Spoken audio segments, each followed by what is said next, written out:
Good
afternoon, friends, and welcome to a new season here in 19-5A. I'm Hipp along with Galen, Wellnicki, and welcome here to Hutto High School, where it is Georgetown Eagle Baseball is the District 19-5A opener.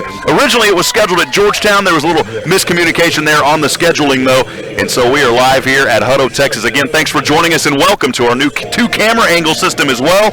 Galen, a great night for baseball here in the Lone Star State, but I got to tell you, it's a little bit chilly out here, man. Yeah, it is, but we've got a good chance tonight of seeing some real offensive fireworks with that wind blowing out tonight with a small ballpark with 301 down the right field line, 310 to left, and just 360 to center.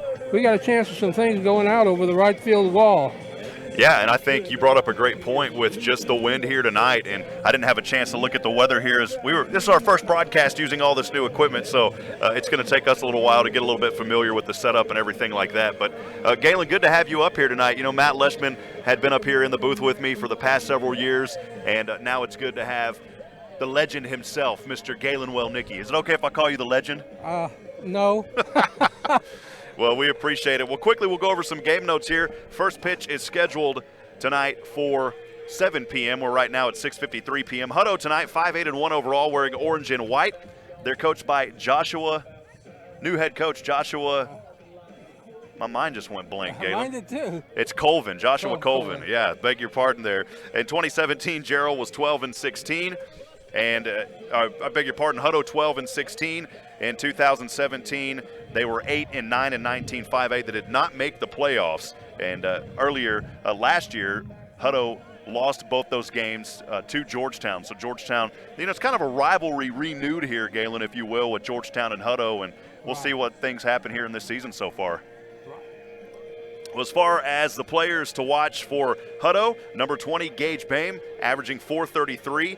He's got 32 plate appearances with 30 at-bats, 4 runs, 13 hits. He's got 9 RBIs here in this early season. Another player to watch tonight will be number 4, David Lara, the sophomore. Both of these players sophomores, averaging .379, 36 plate appearances, 29 at-bats, 5 runs, 11 hits, and 5 RBIs. As we look over to Georgetown, 8-7-1, coached by, of course, Coach Adam Foster, wearing blue and white. Georgetown in 2017, 22-10. They were 14-3 in 19-5A. They finished second in district play. Rouse, of course, won district last year, 15-2 record. And boy, Coach Crimpine is doing some amazing things. We welcome Rouse onto the SHN network as well this year, so we're excited to have those guys as part of the SHN family. Well, in 2017, the Georgetown Eagles, a heartbreaking season for the Eagles.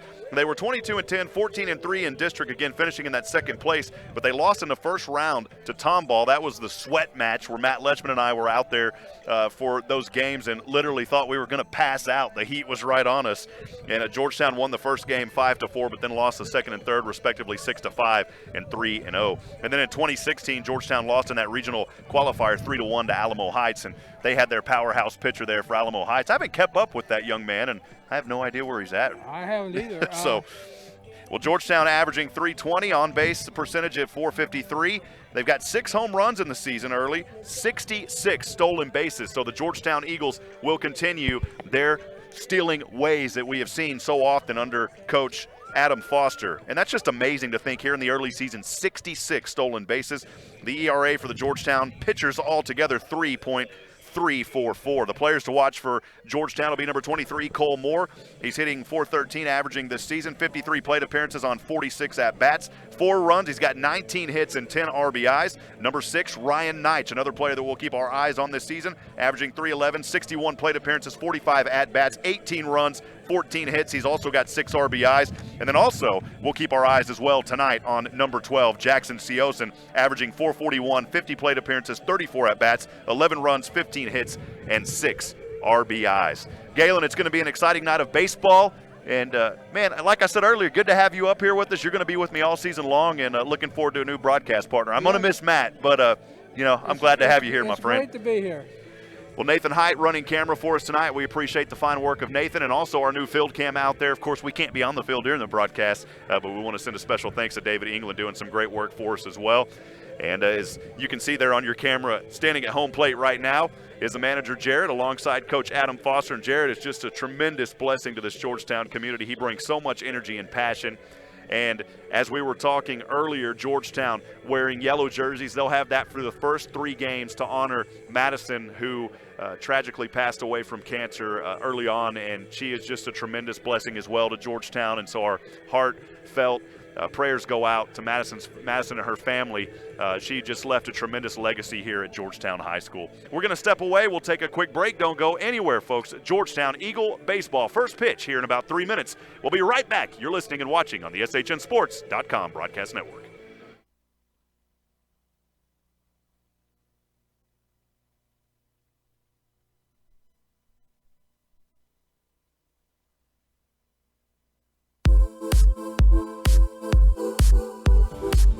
Thousands of listeners, laser-focused marketing, and showing a high level of community involvement. Those are a few of many reasons to advertise with SHN Sports. We strive to keep our broadcast as affordable as possible, and your support makes that happen. Please consider advertising with SHN Sports. Email rob@shnsports.com. That's rob@shnsports.com. We have a solution for everyone. This broadcast is under the direction and is copywritten by the Hipp Network. Any rebroadcast, retransmission, use of sound bites and interviews, and use of any other content, including audio or video, without the direct written consent and permission by the Hipp Network is strictly prohibited and protected by federal and copyright laws. All rights are reserved by the Hipp Network and SHNSports.com.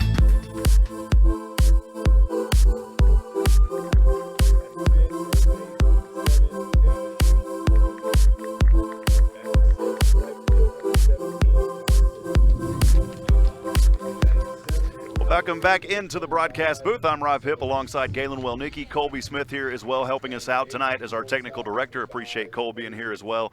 And again, just a phenomenal night of baseball on our way here. Starting lineups being called now for both teams out there. And Galen will quickly go over for the Georgetown Eagles here. And Galen, if you want to take those away, I'll let you go over that Georgetown starting lineup tonight, Galen. Okay, leading off would be number 20, catcher Wyatt Childress. And now the lineup for your batting second will be number 12, Jackson Seosin. He'll be the DH.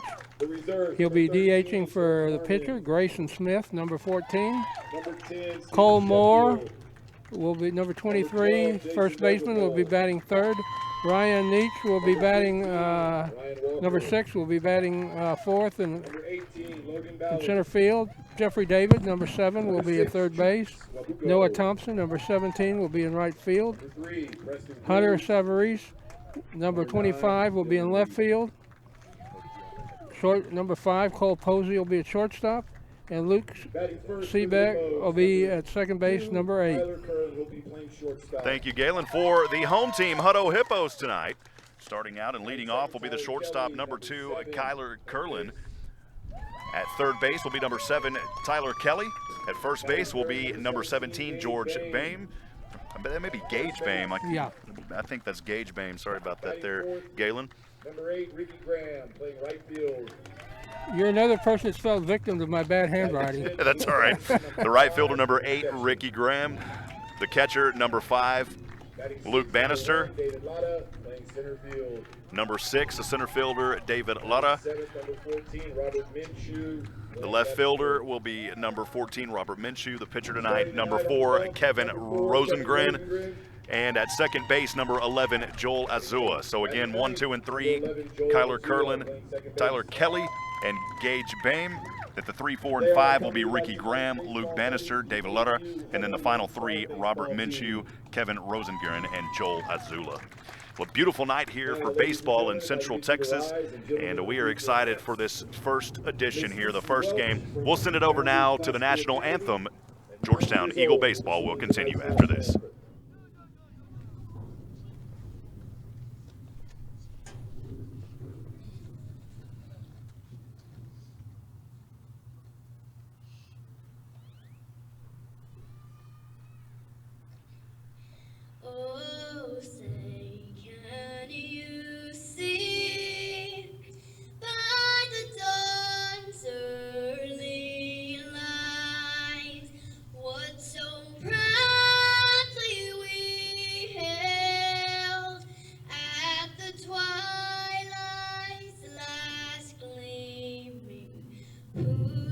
Stripes and bright stars through the perilous fight, o'er the ramparts we watched were so gallantly streaming, and the rockets' red glare, the bombs bursting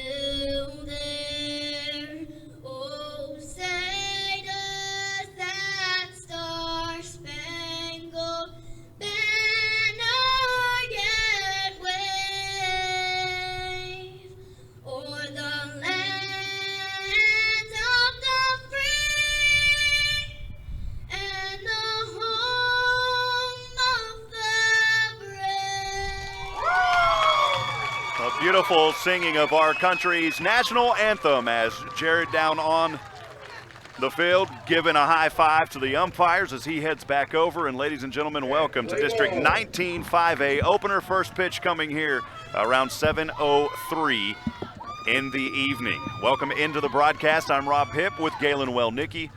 Nathan Hyde, of course, on camera, as well as David England and Colby Smith, our technical director tonight, as we are just about to get things started here.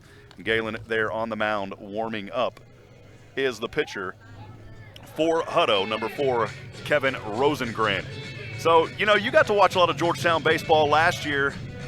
What do you think the expectations are this year? We didn't have a chance to really talk much with Coach Foster before the game. We'll, of course, get to those soon. But this year, a lot different attitude, I think, for Georgetown as they really want to come back after that loss in the first round of the playoffs last season. And that's going to be another interesting thing because that district is really strong when you go against and by district with the 2 Tomball schools, Magnolia and Brenham.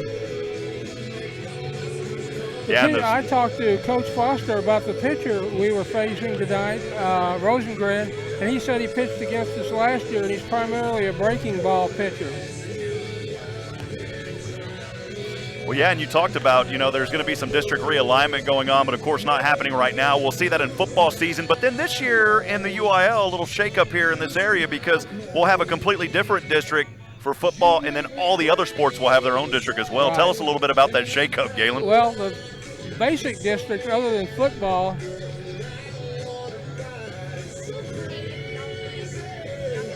will be the 2 Georgetown schools, Georgetown and Eastview, the 2 Bastrop schools, Manor, Elgin, and Hutto.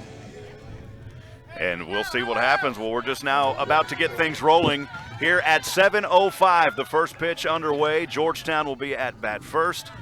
And Galen, I'm trying to find my score sheet, and here we go. You got it? Yeah, I got it here. Rosengren throws the Ziegler off the right hand. A little swing and a tip foul there for Wyatt Childress, the catcher for Georgetown. Wyatt. You know, Adam didn't seem too worried about the pitching tonight. He said that it's probably not going to, this series, we're probably not going to see anything compared to some of the arms we saw during the first 3 tournaments, going against 5 state-ranked teams in those. Second pitch, that's a hit by pitch, and Childress is going to get on base early here on an early hit by pitch. And we'll see if that kind of rhythm continues tonight. Up batting now for the Georgetown Eagles. In the second position, the designated hitter, number 12, Jackson Seosin. 12, go.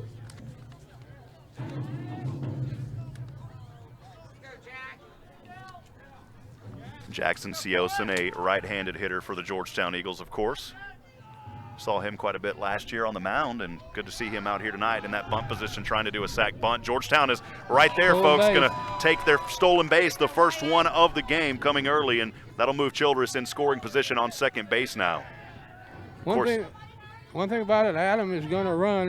They figure that puts a lot of pressure on a high school defense, and especially on the pitcher. Makes him think about something other than just the batter at first. Rosengren, a right-handed pitch on its way. This one right across the plate for the first strike here on Jackson Seosin. No balls, one strike. Actually, 1 ball, 1 strike. Beg your pardon, 1-1. It's going to take me a while, Galen, to get back into the rhythm of baseball here. We've been just on a broadcasting frenzy lately. Rosengren glances over. Pitch off the right hand, and this one inside. Another hit by pitch. 2 quick hit by pitches. That's going to advance Seosin onto first base. And running over to third, but he'll have to come back. Childress tried to reach on third, but of course on the hit by pitch he's going to have to go back. So runners now on first and second for Georgetown. Cole Moore, the power hitter for the Georgetown Eagles, the left-handed batter for the Eagles, third, the first baseman.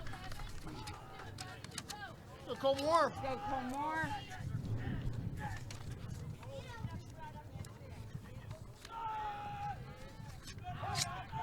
Cole had a phenomenal season last year and looking to continue more of that this season, Galen. We've got our first conference between the catcher and the pitcher here. Well, good thing long distance, is relatively cheap now, so, you don't have to pay for those phone calls to go over there and talk to your pitcher.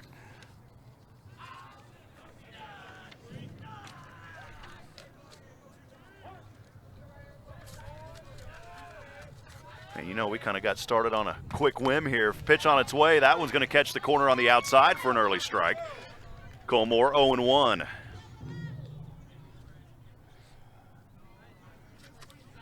Galen, a lot of Central Texas, too, getting over this flu bug that's been going around, right. Man. So,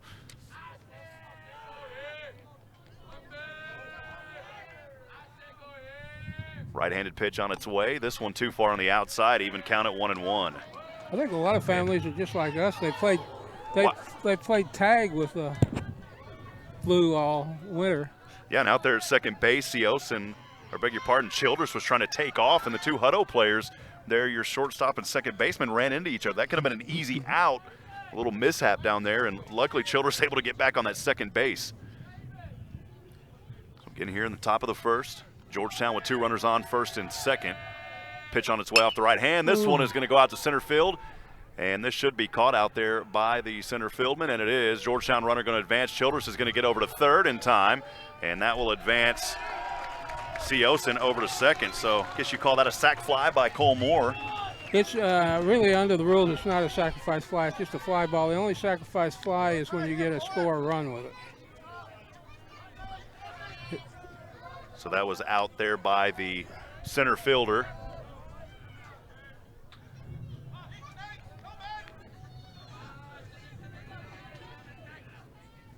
And now batting for the Georgetown Eagles is number 6, the center fielder, Ryan Neitch. Pitch is on its way. Outside. That pitch too far outside, 1-0 the early count. I'm surprised the outfield is playing in as shallow as it is with the wind and with it. Well, Ryan's sister, we follow her on social media.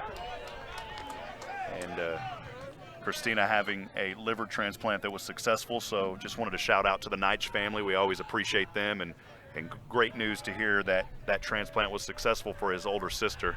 1-1 the count, 1 ball, 1 strike here. Neitch, the left-handed hitter. Gonna call a ball on that one, too low into the outside, and it'll be 2-1. Georgetown set up beautifully here, 1 out, runners on second and third. Childress reached on third moments ago, Seosin at second. So far, Rosengren hasn't had an answer. Right-handed pitch on its way, swing, tip, miss, and that's going to be a strike to even the count up at 2 apiece.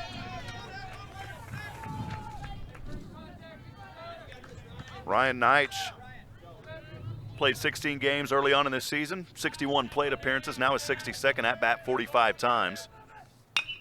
There it is. In the And alley. this one is going to zing out to that alley. Beautiful hit. That's going to bring in 2 for Georgetown. Neitsch is going to reach over to second, and Georgetown's got an early 2-0 lead. Boy, he landed that ball out there in the outfield right where it needed to go. Beautiful hit by Ryan Goodnights. And Galen, I wanted to mention that Ryan out there leads the team in home runs over this season with 3 home runs. He's been hit by 7 pitches, though, so luckily won't have to bring the ambulance out early here tonight for that young man. Slave labor.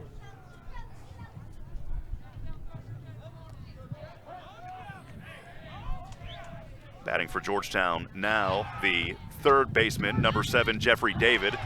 And Georgetown again He's out. got out. Trying to steal out there was Ryan Neitsch, trying to reach over to third, and he will be out. That's the second out for Georgetown.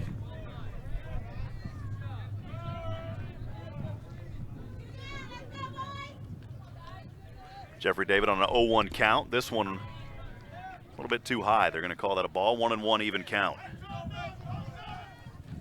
Jeffrey David, played all 16 games here in this early season. Averages .359. Right-handed pitch on the way. That one too low. Now ahead in the count, 2-1 for Jeff. The third baseman out there for Georgetown. And Georgetown scoring early here, trying to keep this rally going. This pitch too far to the outside, 3-1. Well, Galen, I know in your day you've seen a lot of great baseball games through the high school world, and that's why I'm honored to have you up here. You've seen a lot of exciting things over the years, and you know the sport very well, man. So, right-handed pitch on its way. This one's going to go foul over the net off right field. The Birds move out of the way. They don't want to be near that ball. Full count, 3-2 for Jeffrey David. 2 outs here in the top of the first. Beautiful camera angles out there by David England. We're excited to bring that to you this season. Next pitch on its way. This one is going to hit right in between. Another base hit for Georgetown. Laced that one right across as it rolls into the outfield on the left side, and a great job and another beautiful hit. That one off the bat of Jeff David as he'll reach on to first, and that'll keep this top of the inning going here for Georgetown, leading 2-0. It'll be Noah Thompson, number 17, the right fielder for Georgetown. Played in 13 games so far this season. And you talk about Georgetown as far as a stat that you don't want to see is Noah leads the team in strikeouts. He's got 12 on the season. A left-handed batter for the Georgetown Eagles. With the lace it up written across the back, this one is going to hit foul right over the net. Almost took a little roll up and over, but it's going to bounce back down. That's a foul. 0-1 the early count here on the right fielder, Noah Thompson. Galen wanted to mention too, I believe, new turf here, artificial turf here at Hutto. Beautiful baseball facilities, just designed perfectly for baseball. Second pitch on its way. That one's going to be a ball, 1-1. It's a nice ballpark. It looks like what you do is you get out behind the outfield and you got natural turf out in the outfield out there, possibly. Yeah, that's exactly what it is. So all of your infield is just this nice turf. This one way too far outside. 2-1 here for Noah Thompson.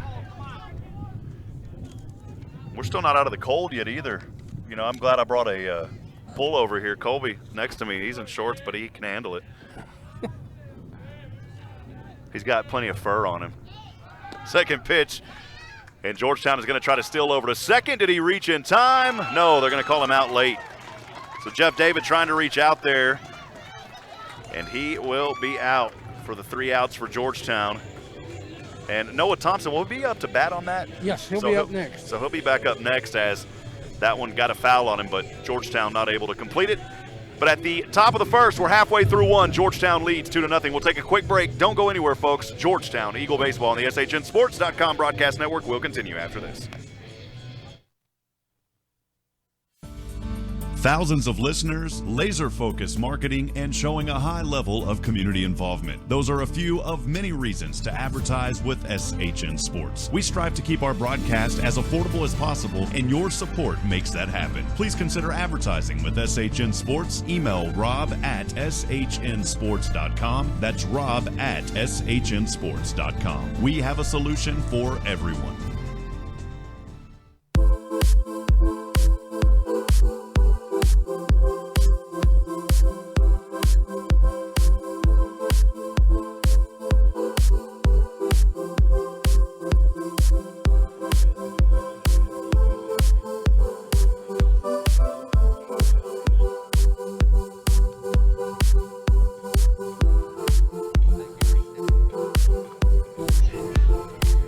Back in action here and the bottom of the first inning. I'm Rob Hipp alongside Galen Wellnicki. Thanks for joining us live tonight from Hutto High School.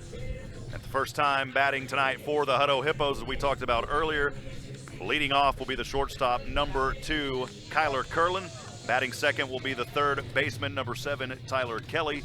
And then the first baseman, number 17, Gage Bame. So about to get things started here in the bottom of the first inning.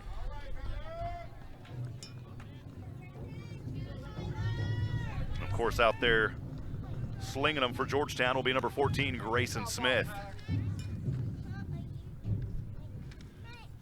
Grayson pitching a little over 15 innings so far in this early season. An ERA of 3.196. He's got a whip of 1.174. The left-handed hitter leading off, again, Kyler Curlin for the Hutto Hippos. Nathan, it'll be good to be at home. We like being out, on the road, but tomorrow we'll have our own little spot up there at the press box at Georgetown, which will be nice. Left-handed pitch on its way. This one too high on the inside. 1-0 the early count here for Curlin.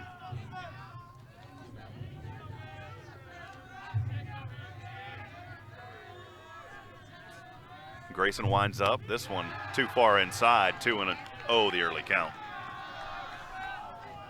Grayson takes a little bit sometimes to find his rhythm, but once he has it, he's got a real strong delivery out there. Galen on his fastball. Pitch on its way. This one away from him again to the right. It's an early 3-0. That's the first time that we've seen a hitter tonight. Up 3-0. And, of course, it's a leadoff for Hutto. We haven't seen any yet. So that's a valid comment.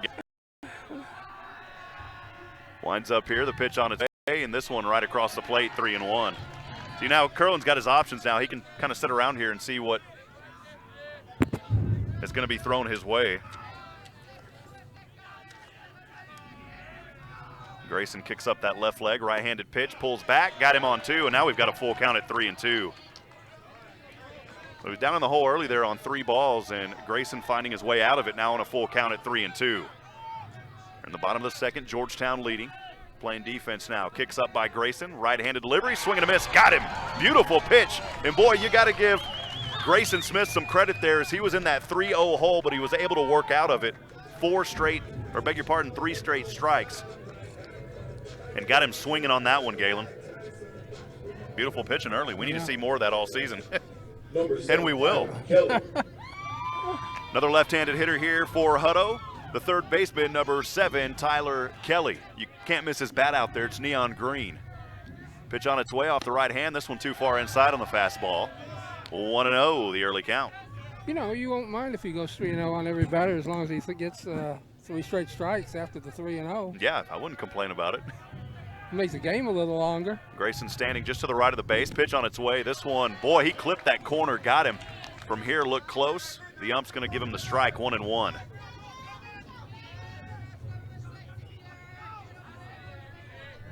Grayson Smith on the mound on a 1-1. Right-handed pitch. Caught the outside corner, 1-2. That's one thing about baseball. It's different than the other sports. There's no cookie-cutter strike zone. Just about every umpire works their own strike zone and has a little bit of their own interpretation, if not a big interpretation of what the strike zone is. Grayson looking over. Kicks up that left leg. Pitch on its way. This one going to be hit out to right field. That's going to be a base hit. Got there just in time. Beautiful hit there by Tyler Kelly, able to reach on that one, so he's on base. One out here in the bottom of the first inning. Georgetown leading 2-0, and we'll see the third batter now, the first baseman, number 17, Gage Bame for the Hutto Hippos. Hey, Galen, they got your music going, Number man. 17, I heard Gage you Bame. I heard you rolling up to that, man. I'm just kidding. I've been watching. I grew up in that era, Galen, man. There was I was watching this new show about Tupac and Biggie Smalls. It's on TV, just released. It's actually a pretty crazy show. This one going to be hit over, and a nice job. Georgetown trying to get the double play. Did they get there in time? Yes, they did. Wow.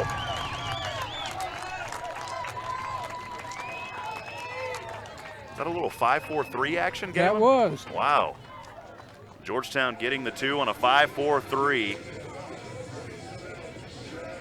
And we move in to the top of the second inning. We'll step away. We'll take a quick break. Don't go anywhere, folks. Georgetown Eagle Baseball here on the SHNSports.com broadcast network will continue after this.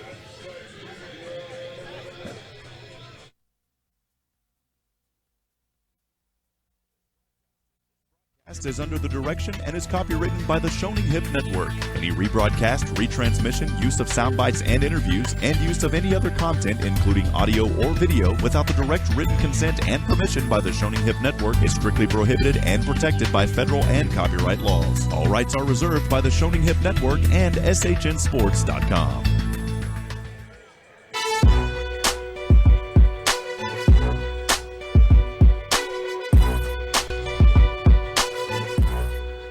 Welcome back to Hutto High School. Rob Hipp alongside Galen Wellnicki. Georgetown, beautiful pitching moments ago by Grayson Smith, and then excellent defense on that 5-4-3 to complete the double play just in the nick of time. And the runners were not able to get over, and Georgetown not allowing any runs in that first inning. They're back at bat now, and it will be Jeffrey, I beg your pardon, I'm looking at the wrong one here. This hit going to go over to center field, chasing it down back there for Hutto, and that'll be the first out, as the center fielder, David Letter, able to pull that one down. And that was, I believe, was that Noah Thompson? Yes. That was Noah Thompson out there on the fly ball to center. I don't want to say anything about the weather, but Adam Foster is already wearing gloves, leather gloves, in the third base coaching box here. Rosengren, pitch on its way. This one grounds over, and the second baseman trying to make a play on it, and boy, almost fumbled that one around, but got him out just in the nick of time. Or did they call him safe? Yeah, he was safe. Wow, he did? E4. Yeah, I was about to say, that was an E4 out there by the second baseman. Cole Posey, the shortstop for Georgetown. Left-handed hitter for the Eagles. Appreciate the Posey family and all they do for Georgetown Eagle baseball. Cole at bat here, the left-handed hitter for Georgetown.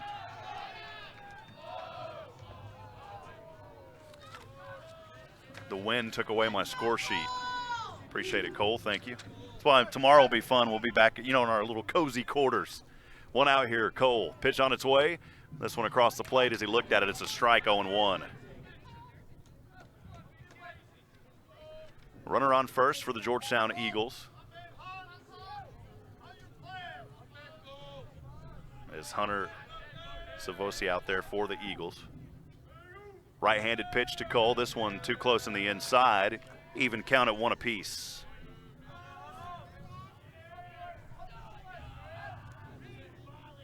Need to get some of those stadium seats, Galen.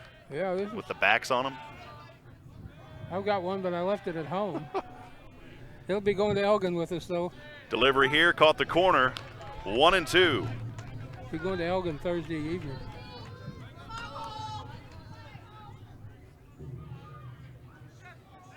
Is that on Thursday? Yeah, there's 3 games this week. Yeah, right. Tuesday, Wednesday, and Thursday, and there's going to be a lot of that this season, Yeah. even some Saturday games. That's what happens when you play 3 tournaments and you get 16 18 playing dates in the district race. Rosengren. Yeah, a lot of them going on. Rosengren trying to keep Savosi honest there at first. This one's going to be hit foul off the left base side. Count remains 1-2 for Copo.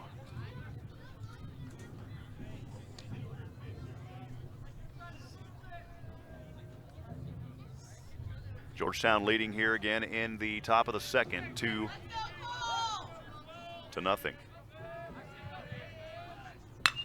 This one's going to be hit over to center field at that 360 mark. Trying to chase it down is Luttra, and he has it. Wow, what a grab out there by Luttra, and Copo's going to be back. Georgetown's got to get back to first, and they do. They throw this one away, and the Eagles, though, are going to stay safe there at first as Hunter was trying to get over. I don't think anybody expected Luttra to make that play out there, and boy, that was a beautiful catch right near that 360 mark in center field.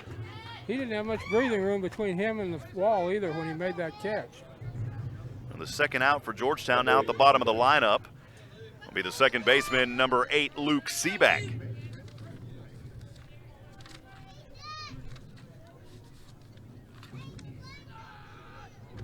Luke for the Eagles this season, 143 average. A left-handed hitter. Again, pitcher trying to keep Georgetown honest. Rosengren throwing it in the direction over there to Hunter. And I beg your pardon, folks. I'm going to have to, that may be, that is Hunter out there. I'll have to get his last name before this season keeps rolling. This one, a little bunt here. Is it going to get away? Did he place it? Trying to get him out. And Georgetown's safe. Wow. Beautifully placed there by Luke on that bunt. That's going to advance Hunter over to second base. Seaback is going to be on first, and we move back to the top of the lineup. I think that's the second hit here for Georgetown, maybe the third in this game. We're on the 3. We've got Knights with 1. David, and now Luke Seaback, the third hit for Georgetown. 2-0, Eagles lead, 2 outs. Runner in scoring position at second. And 2 on base here for the Georgetown Eagles. They don't want to leave these guys on. Scoring position is Hunter out there on second. Pitch on its way. This one's going to zing up. Wyatt has it. This one may fall. We'll see if it gets there in time, and it does. And the Eagles are going to come in and score. Over to second base, trying to get over to 3, and he will stay diving back at 3. But 2 are going to come in to score for Georgetown. Hunter comes in, scores another one. Luke Seaback is going to make his way home. And Wyatt, give him 2 RBIs, and he'll stay at second. I thought he was at second. He is. He's getting a little action out there. He goes over and talks over to Coach Brindley. Beautiful hit there by Childress. He put that right again, right where it needed to go. You know, there's nothing wrong with a 2-run double. That's a pretty good weapon in just about any inning. Pitch on its way here to Jackson Seosin. Going to be called a strike on the fastball. 0-1 the early count. Georgetown leading now 4-0 here in the top of the second. Rosengren looks over to second base. Kicks up his left leg. Pitch on its way. This one hit foul off the net on the right side off first base. 0-2. Well, Jackson hit by a pitch in the first, was eventually able to come around and score, giving Georgetown their second run in this game. Left-handed hitter for your Eagles.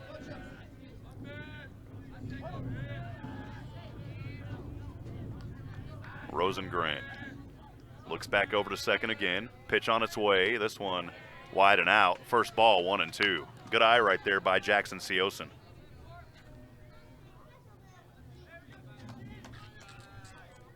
Jackson leading the team on his average. He's .441 on the season, so not a bad percentage for him early on in this year. That's a great number. Pitch on its way here. This one's going to be hit over to the second baseman, and that should be a quick 4-3, and it is.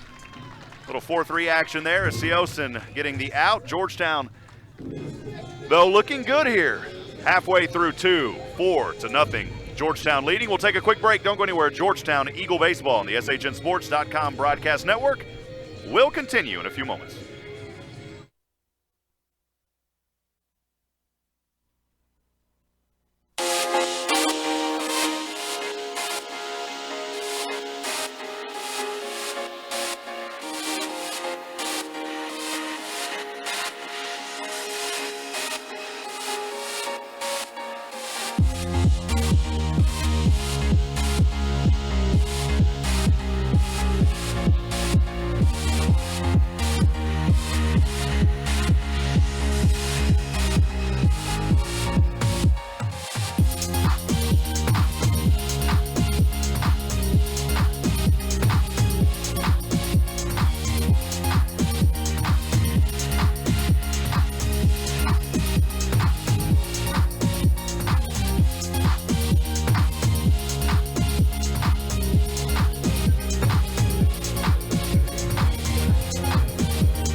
Back in action here at Hutto High School, Georgetown, as we move into the bottom of the second inning with a 4-0 lead here in the 19-5A opener. Galen, been a good one for Georgetown so far, and back on the mound for the Georgetown Eagles will be Grayson Smith. He had a great start in that first. We'll see if he can continue things here for the Eagles.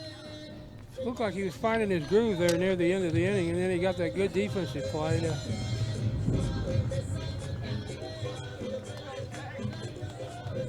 Number 8, R.J. Graham. Hitting for the Hutto Hippos, number 8, the right fielder, Ricky Graham. First time he was at bat here, as it was a quick 1-2-3 in that first for Hutto. Grayson kicks up, pitch on its way, throws a fastball right over the plate. Beautiful delivery. 0-1 the early count.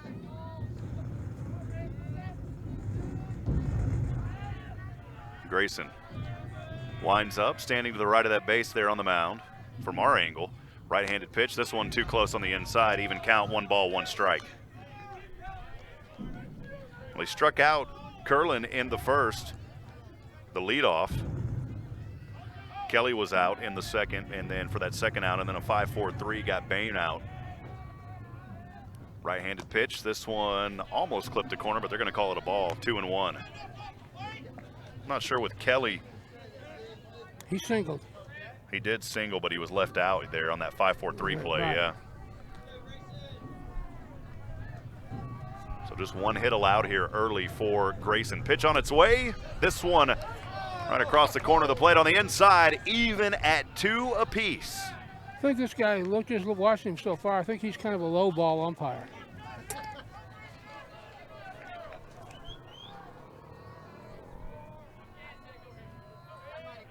Grayson taking some time. Right-handed pitch, tip foul, and the count remains 2-2. Well, catching behind the plate, of course, for Georgetown, Wyatt Childress. It's always fun over the years calling Robbie Eisenhower. I've got to know, the Eisenhowers, great folks in Georgetown, and it's one thing in broadcasting, you see a lot of these kids grow up and they're not out there anymore, and you start to miss them. But we've got some new guys out there this season, and it's great to see the new faces. Grayson winds up, right-handed delivery, swing, miss, struck him swinging. Second strikeout swinging for Grayson Smith, and that's the first out. Now hitting for the Hutto Hippos, the catcher number 5, or beg your pardon, the catcher number 5, Luke Bannister.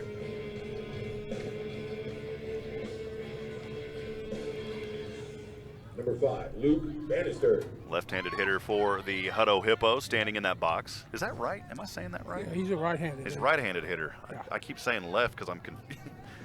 It's taking a while to get into base, a right-handed hitter. He's on your left. Yeah, that's right. Got him across the plate. Early strike.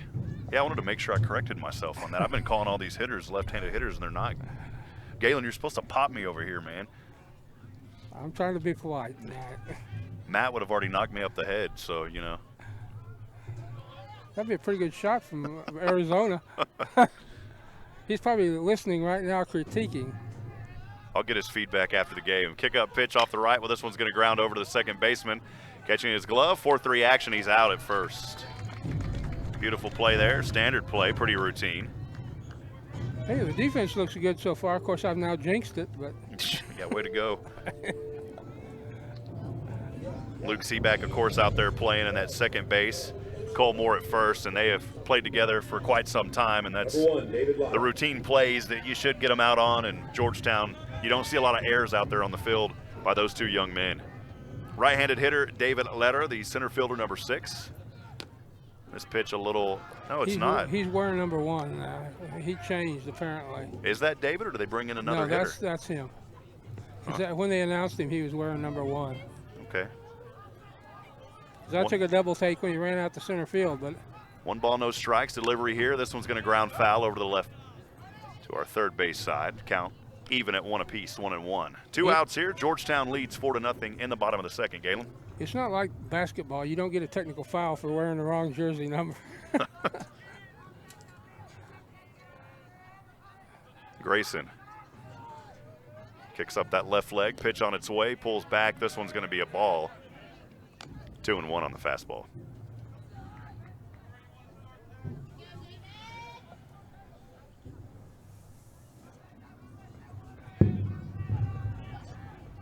Got a little one down there crawling around. He better be careful.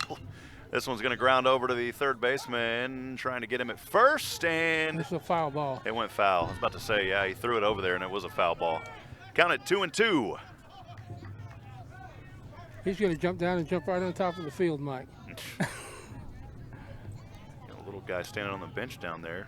His dad sees him. His dad sees him, and he'll come running down. I think his dad's the guy in the military, in the Army outfit, down there at the end. He could be the guy that is the mascot. No, cheered don't everybody let on. the little guy pull him down. That would not be good. This one's going to ground over to the shortstop, trying to make a play over at first. Did they get him in time? Yes, Yeah. they did. A nice little 6-3 action out there, and that is the third out, and 1, 2, and 3 again. And a beautiful job once again by Georgetown. That time it was Cole Posey playing that shortstop position over to Cole Moore. So a little Cole-to-Cole action. As we move to the top of the third inning, Georgetown leading 4-0. We'll take a quick break. Don't go anywhere, folks. District 19-5A opener here on SHN Sports. We'll continue in a few moments.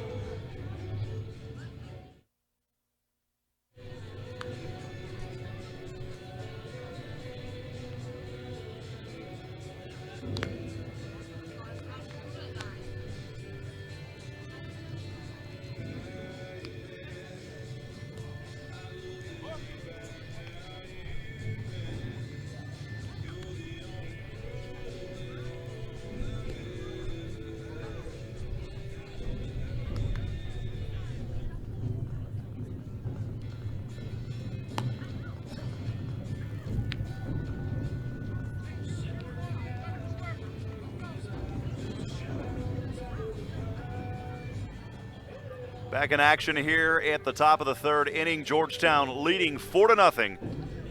And we will see Cole Moore. Cole Moore will lead things off. Well, here at least in the top of the third.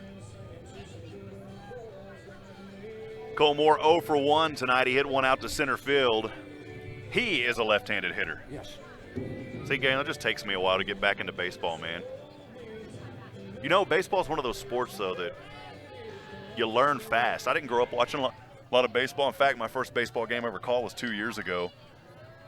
Right-handed pitch on the way. This one too far outside. Good eye there by Cole, and it's 1-0.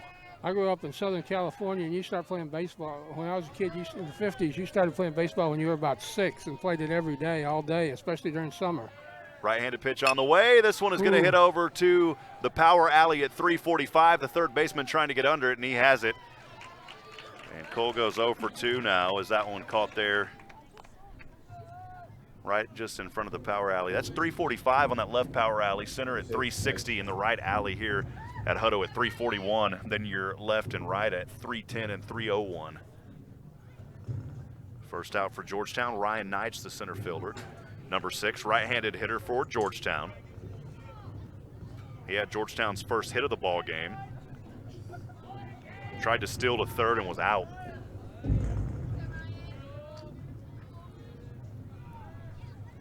Ryan is 1 for 1 tonight.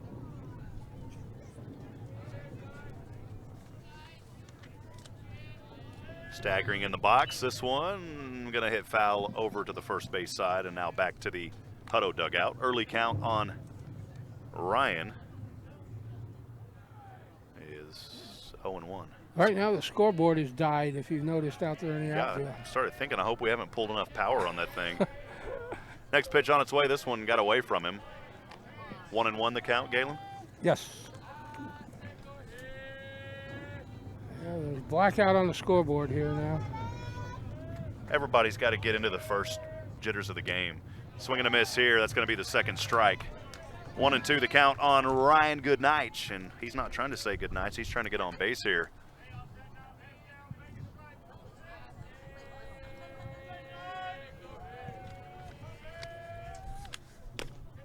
Second pitch for a ball, and we've got an even count at 2 apiece. I want to give a shout out again to our SHN family tonight. We couldn't do it without the fine work of Cole Smith, Nathan Height, and David England. We appreciate those guys. Pitch on its way. This one on the ground for the third ball, so we've got a full count now. Is that right, Galen? 3 and 2? 3 and 2. Ryan Knight's trying to go 2 for 2 tonight, the right-handed hitter, standing with that right foot right down near the edge in the batter's box. Rosengren trying not to allow him on. Kicks up that left leg, pitch here, and boy, almost nicked him in the back, and that's going to be a walk. Fourth ball will put him on the base, so base on balls for Ryan Goodnight, and he gets back on base.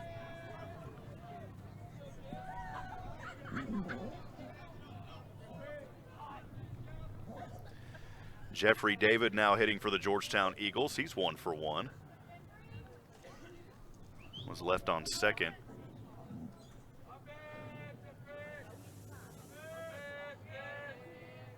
Pitch here, too far outside. The early count 1-0.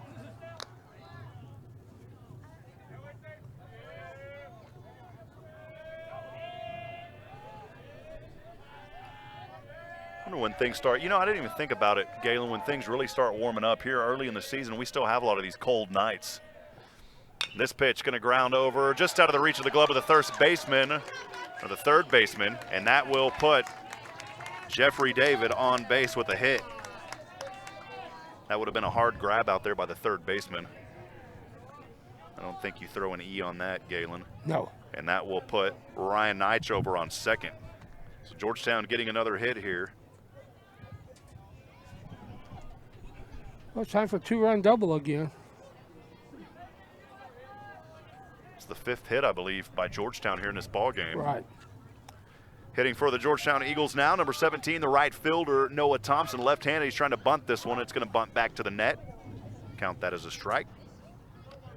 0-1.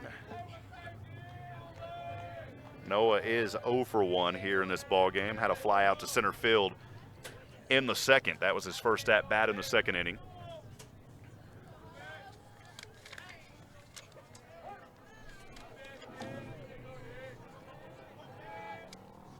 Pitch on its way. This one bunts. See if he places it. Third baseman going to try to get over to it and gets him out. And the runners did advance, though, to second and third. Sack bunt. So we will call that a sack bunt.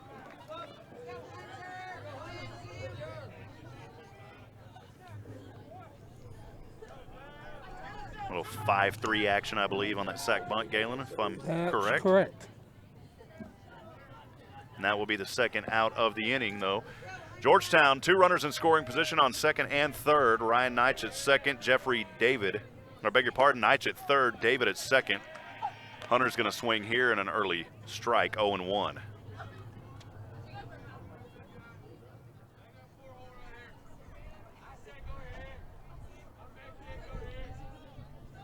Kick up here, the pitch on its way. This one in the ball zone, 1-1. That pitch has been a strike before tonight.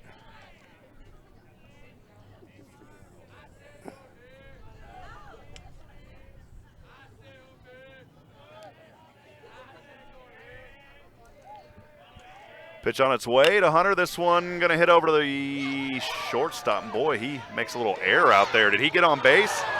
No, they're going to say he's out. Wow. Coach Foster not happy with that call, and Hunter will be out at first for the third out. If he would have reached, that would have been an error out there on the shortstop. Instead, it's going to be an out. Who catch that one? Was that the third baseman on a 5-3? No, it's 6-3. He's a shortstop. Shortstop, yeah, the one that almost made the error out there.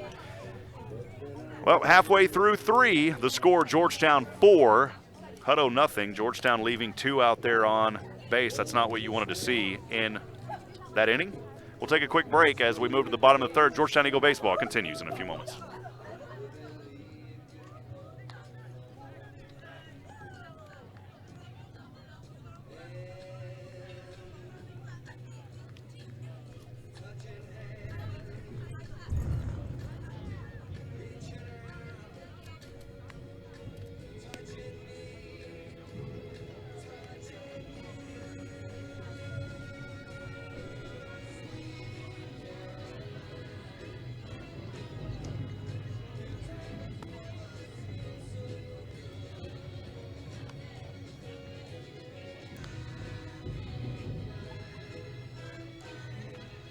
Just getting a confirmation down there from some of the Diamond Darlings with Georgetown. It's Savarese is Hunter's last name, so I wanted to make sure that I got that right. Give him the due credit that that young man deserves. You know, with our new setup here, Galen, we got here at 4 o'clock, got everything set up, but kind of still felt rushed. This is just exciting being able to have this kind of production here for Georgetown this season, and we're going to try to bring it to as many games as we can. We can't guarantee every game, especially if it's raining. Now for the Hutto Hippos, we'll start with the bottom three. It'll be Robert Minshew, Kevin Rosengren, and Joel Azua. David sending a message down there, and of course letting us know again, I mentioned earlier, the yellow jerseys by Georgetown, of course honoring Madeline, who bravely battled cancer for quite some time, and we'll see that for the next 3 games here. This one's going to hit foul off the first base side, early count 0-1 on Robert Minshew.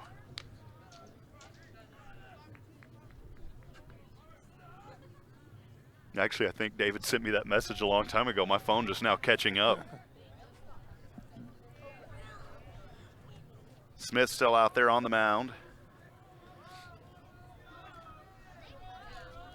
Did want to mention, if you follow Georgetown Eagle Baseball on Twitter at EFND Baseball, there's a scholarship set up, and you can go there and check out that scholarship. David's sending us some more information, so be sure to follow Georgetown Eagle Baseball on Twitter. Also, don't forget to follow us on Twitter, SHN Sports. We'll have game day information, photos, and more throughout the season, so make sure to follow us on SHN Sports on Twitter, as well as SHNsports.com.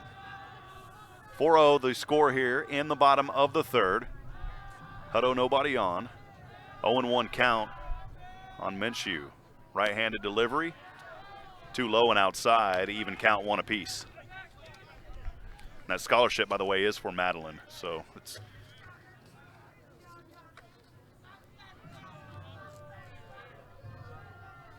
to honor her. Pitch on its way. Swing. Tip foul. 1-2 the count.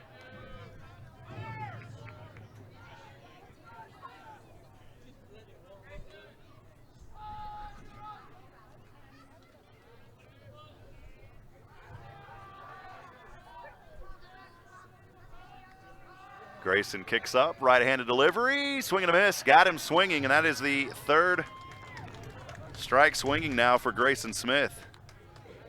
Georgetown has not allowed a 4th hitter to get on tonight in any inning yet so far, Galen. So we want to keep that streak going. Right. Down to the bottom 3 here now, and the first one gone. And the pitcher, number 4, Kevin Rosengren, now at bat. That makes everything very symmetrical if we could just go 3 batters in an inning. Makes it go quick, too, on a cold night. Yeah. Grayson looking down to the right-handed hitter. This one swing and a miss. 0-1 the early count on the fastball. You know, if we could score 6 runs in the next 2 innings, we could get out, and don't give up any, we could get out of here at the end of 5. Yeah, what's that rule? How many? 10 runs after 5. Smith, the delivery. This one too far outside.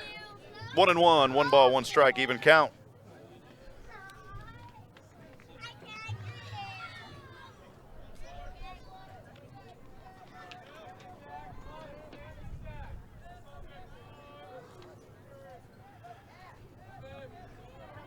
One, 1-1 across the board. Right-handed pitch. This one's going to ground foul, make it 1-2. So nobody on, 1 out. Georgetown leading 4-0.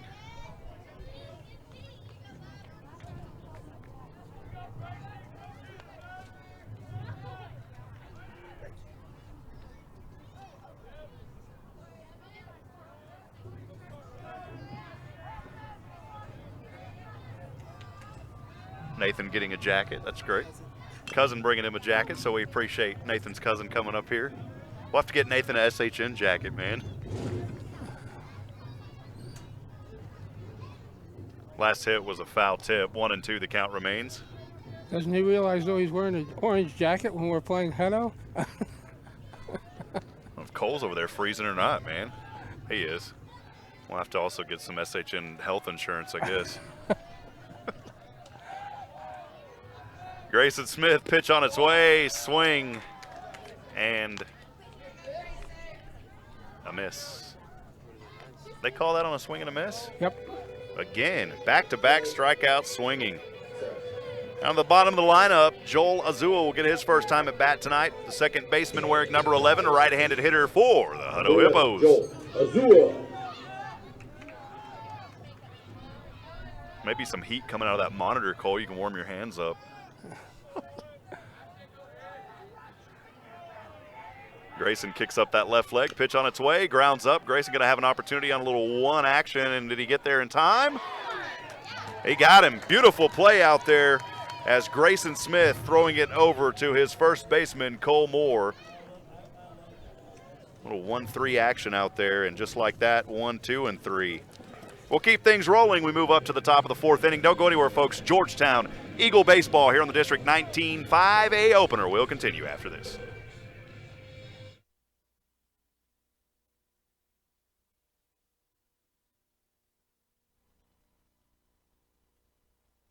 This broadcast is under the direction and is copywritten by the Hipp Network. Any rebroadcast, retransmission, use of sound bites and interviews, and use of any other content, including audio or video, without the direct written consent and permission by the Hipp Network is strictly prohibited and protected by federal and copyright laws. All rights are reserved by the Hipp Network and SHNSports.com.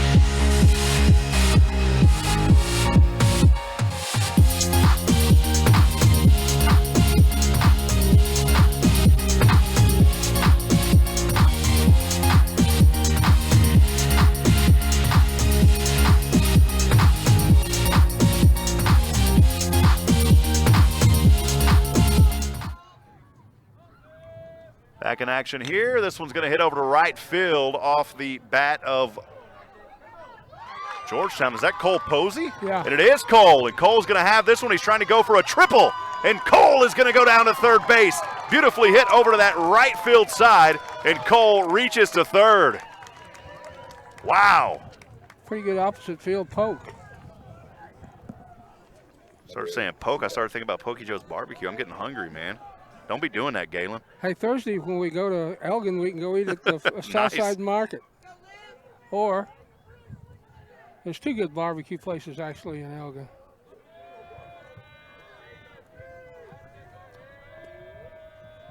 Pitch on its way here. This one too close inside.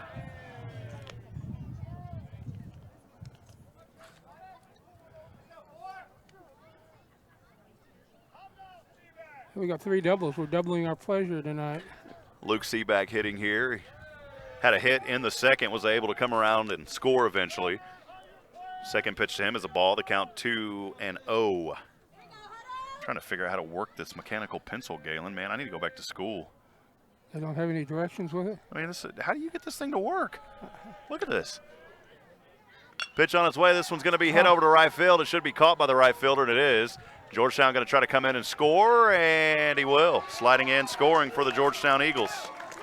That's a sacrifice fly on that one. Call that a sac fly as Cole Posey comes in to score. Gets an RBI. First out for Georgetown. We move back to the top of the lineup now. Number 20, Wyatt Childress. Well, we're halfway to the 10-run rule now. Wyatt 1 for 1 tonight. You don't consider the hit by pitch an O, do you? No. So he's 1 for 1. I had a hit in Right. the second and left on second. First pitch to Wyatt is a strike. 0-1 the early count. Again, we are here in the top of the fourth inning. Georgetown leading 5-0.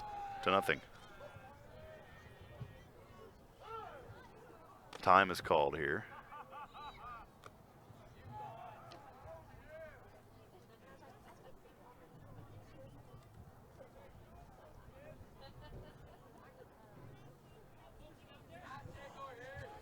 Just always takes me a few games to get back into the baseball rhythm. This pitch too close on the inside, good eye by Georgetown, and Wyatt will be in an even count at 1-1. Again, 1 out for Georgetown. Scoring 1 run here in the 4th, leading 5 runs to none. 1's across the board right now for the right-handed hitter.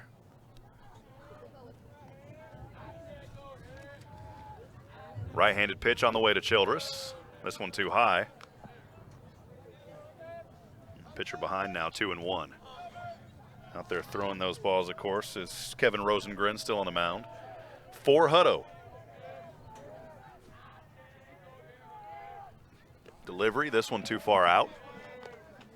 3-1 the count. One more will put Wyatt back on base. He's got on base in both the 1st and 2nd. Didn't bat in the 3rd, and now here in the 4th with an opportunity, 1 out. We got Jackson Siosen and Cole Moore behind him. This pitch, gonna say it's a ball, and he will reach to first on that walk, Galen. He's throwing a lot of pitches. It's going to depend pretty soon on what kind of a pitch limit he's on. As far as in fact, the coach is coming out to the mound right now.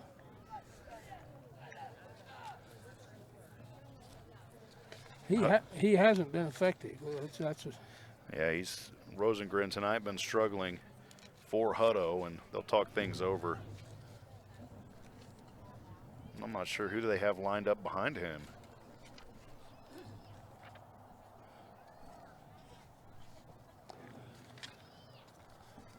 Got a lot of options out there. A whole list of options for Hutto. And as far as their pitching goes, you average everything together, their ERA as a whole is 3.96 this season, so not terribly bad for high school baseball, but something they definitely want to improve on, Galen. Right. And the other thing I know about the pitching tonight is that Jake Brindley is the tentative starter tomorrow for Georgetown. Relation to Coach Brindley? I think so. I believe they're going to leave Rosengren out there. Coaching staff having a little chat with him at the mound. The team came in to talk, and we'll get back in action here. Jackson Siosen now hitting for Georgetown. 1 out for the Eagles, top of the 4th inning. Georgetown leads 5-0. Right-handed hitter, Jackson Siosen is 0 for 1 tonight. Pitch on its way. This one's going to ground over to first base, and he's going to have a base hit. And he is going to give a double to his teammate as Wyatt Childress will reach over to 3rd, give the hit to Jackson Siosen, lace that one beautifully to the outfield, right in between the center fielder and right fielder, and that will get Siosen on base. Boy, a nice hit by Georgetown. We need Cole to lose one right here and get us up 8-0 here. Yeah, now you power hitter Cole. Now in the Hutto bullpen. So give him 2 RBIs on that, as well as he gets 3 RBIs. Yeah, 3 brought in. Yeah, they just had a pitcher loosen up, doing his free throwing calisthenics, and he's thrown about 3 or 4 pitches down there in the bullpen now. The pressure's on now. He needs to jack one now. Now, Ryan's definitely got the capability of doing it here. This one's going to hit foul over off the 3rd base side. Counted 0-2. Yeah, see, tomorrow it'll be nice, Galen, because I won't have to be shuffling papers all the time, too, you know? Playing this paper shuffle over here tonight on this table. Well, we come and set up in our nice, comfortable. He struck out. Struck him out on that one. Was he swinging? Yep. That's the first time that we have seen a strikeout tonight swinging by the Hutto pitcher. That'll be the 2nd out for Georgetown. What's that rule? 10-0? 10-0 after 5. And the more basic rule, 1 after 7. You know, you were just talking about Ryan Knight. He leads the team in home runs this season. He has 3 of them. So, unfortunately there, though, striking out swinging. Hitting for Georgetown is Jeffrey David. First pitch to him was a strike. The early count 0-1. David, though, 2 for 2 tonight. Had a hit both in the 1st, reached over to 2nd, then was out, and then also reached to 2nd and the 3rd, left on base. 1-1. Second pitch was a ball. Even count now. 2 outs here in the top of the 4th. This pitch going to be hit after the delivery goes way out near the softball field. sitting there wondering if they ever have a softball game the same time as baseball. Usually They could hit them over there. Right. That's not a problem with ours because ours are about 150 Yeah. yards, 200 yards I mean, apart. the softball field is pretty close over here, so they could get some, could have a couple of baseballs out on the field at the same time. This one's going to go the same direction off the top of the net. Hit foul off that first base side, 1-2 the count. 17, he muffed it when it came off the screen. Again, 1-2, 2 outs. Georgetown leading 8-0 here in the top of the fourth inning. Rosengren kicks up, right-handed pitch, swing and a miss. Got him swinging. Back-to-back strikeouts for Rosengren, starting to see a little bit of life here. We're halfway through 4. 8-0 your score. Galen will add up the totals here. Georgetown doing some damage in that fourth inning as they had 4 runs. We'll call it on 3 hits. Is that correct? Yep. So 4 runs on 3 hits, no errors, and nobody left on. Am I right by saying that? That is correct. So again, 4 runs, 3 hits, no errors, nobody left on. We move to the bottom of the fourth inning. Georgetown be right back after this.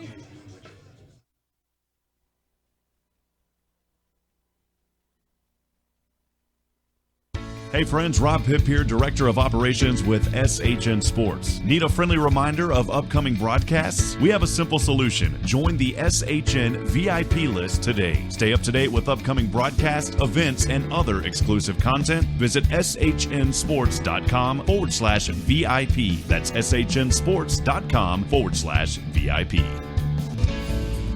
Thousands of listeners, laser-focused marketing, and showing a high level of community involvement. Those are a few of many reasons to advertise with SHN Sports. We strive to keep our broadcast as affordable as possible, and your support makes that happen. Please consider advertising with SHN Sports. Email rob@shnsports.com. That's rob@shnsports.com. We have a solution for everyone.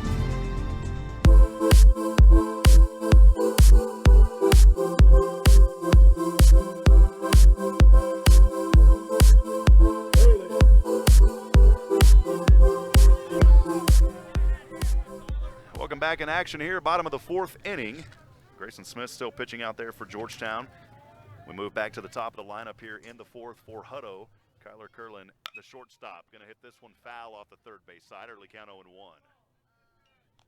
Here's a statistic you like if you're a fan of a particular team. Georgetown sent 23 batters to the plate, and 13 of them have reached base. Wow.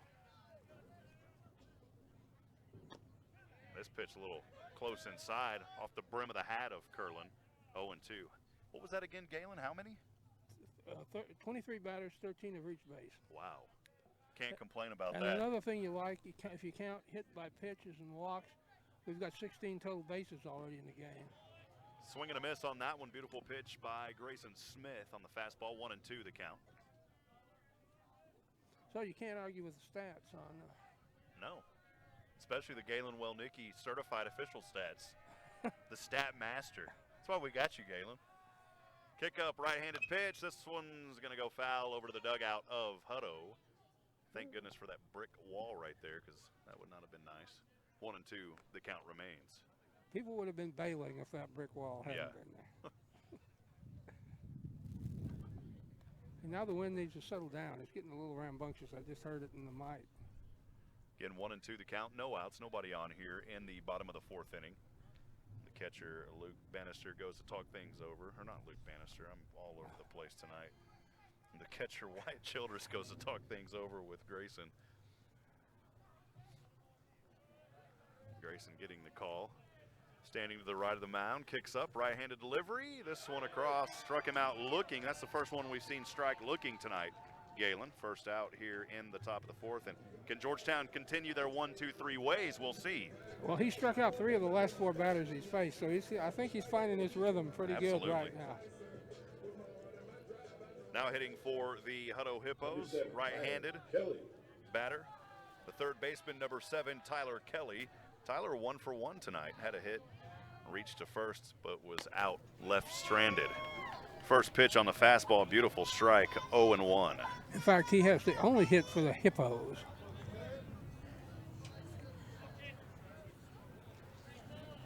neon bat back out there again. Yeah, that's the key to it. That's what it's all about, Yes. Galen. Pitch on its way. This one too low. 1-1, even count.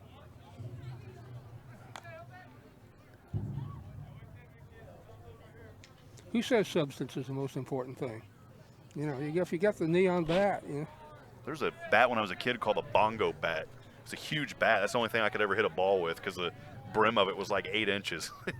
Pitch on its way. This one is going to be hit over to Left field. left field and making the slide and couldn't get under it. That was Ryan Knights out there, I believe, the left fielder, not able to get under it. Did they? That was a hard one, though. He had to try to slide under. And they gave him an error on that, Galen. So we'll call that an E7, I believe. Right. And that's very rare to see that out there, to be honest, Gage, Bain. for Georgetown. You don't see that a lot, especially with Ryan Knights, a very seasoned player.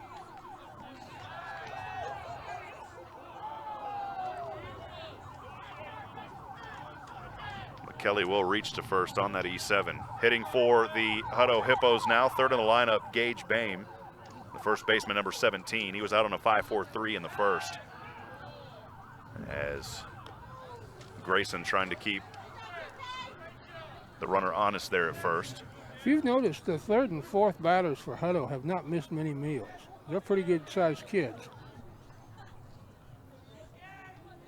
Pitch on its way. This one right across the plate. 0-1. I don't miss a lot of burgers, man. If you look at me, Galen, seriously, I need to drop about 60 pounds. I'm sitting pretty at 240. Yeah, you got 43 pounds on me right now. I always say the good Lord bless me with the appetite for Whataburger. I once weighed 260, so I'm happy with having lost quite a bit. This one going to be hit foul off the back of the net. 0-2 the count. It's the first time we've seen anyone on the well, we had one runner out there, or one batter. Kelly got over to first in the first inning. So this is only the second He's the only guy that's plate took appearance. base. Is that correct? Yeah. It's only second plate appearance we've seen in this game. And they've only got to first, and that's been it. Grayson winds up, pitch on its way. This one hit over right to center field. Georgetown should get under it, and they do, and it easy does it on the second out. That one hit right over into that 8 spot. The center fielder, Wyatt Childress, able to get under that one. Or beg your pardon, it was Ryan Knights. I said that wrong a while ago. I was saying that it was Knights out there playing left field, and that was incorrect. It was Hunter, wasn't it? Yeah, it was Hunter. Savarsi. So that's who it was out on earlier. Colby's music playing now. Cole starts dancing to our right side.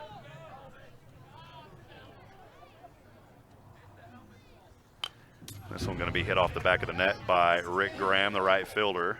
0-1 the early count.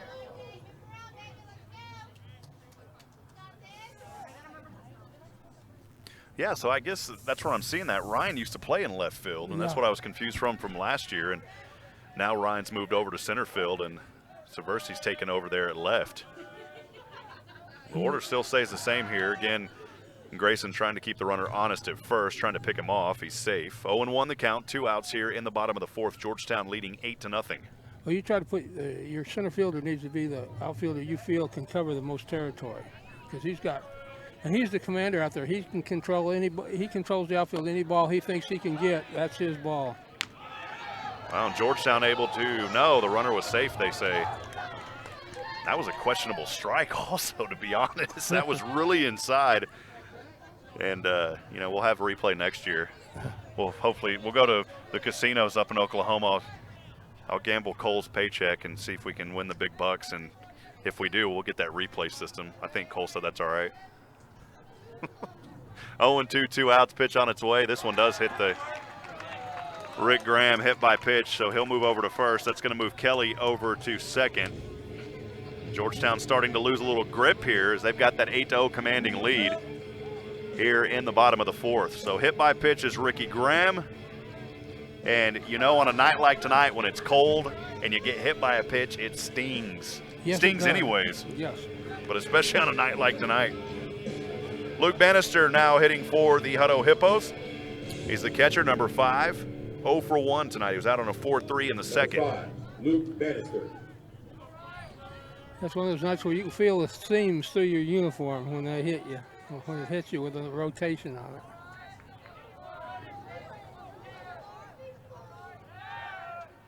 No, ooh, Trying to pick a runner there at second. Almost got him, but he's safe. that was close. That runner out there on second in scoring position is Tyler Kelly, and that's the first time tonight that Hutto's reached second base. And that coming on the hit by pitch as Graham forcing Kelly to advance over to second. And the right-handed hitter here, Luke Bannister, 0 for 1 tonight. He's trying to give his team a little bit of life here in the bottom of the fourth.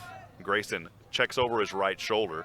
Now kicks up the left leg. Right-handed pitch on its way. This one hit over. Knight's going to try to get under it. Did he get there? Diving? No, he couldn't get under it. That would have been a hard one, and that will send Hutto in. They're going to try to bring in two, and they're going to be able to. As Georgetown could not get under that ball, and Grayson there, unfortunately, giving up 2 runs. Kelly will come over to score, and Graham, who got hit by a pitch, will come around to score. And Hutto has now got 2 on the board, and Galen Bannister with that hit will advance over to third. So he scores a triple. He doesn't score a triple, but he reaches a triple there after that hit onto third base.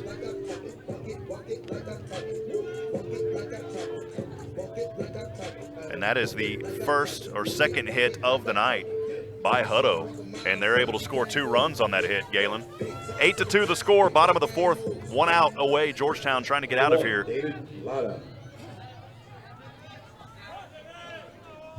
Beautiful hit moments ago, and that would have been a tough one for Knight. You're talking about having to cover that field. That was a lot of field he had to cover. This pitch, too, close inside on Lara, the center fielder. He's 0 for 1 tonight. Was out on a 6-3 in the second. First pitch is a ball. 1-0 the early count. Again, Grayson just trying to work out of this one. Kicks up the left leg, right-handed delivery. This one, they're going to say a ball. 2-0.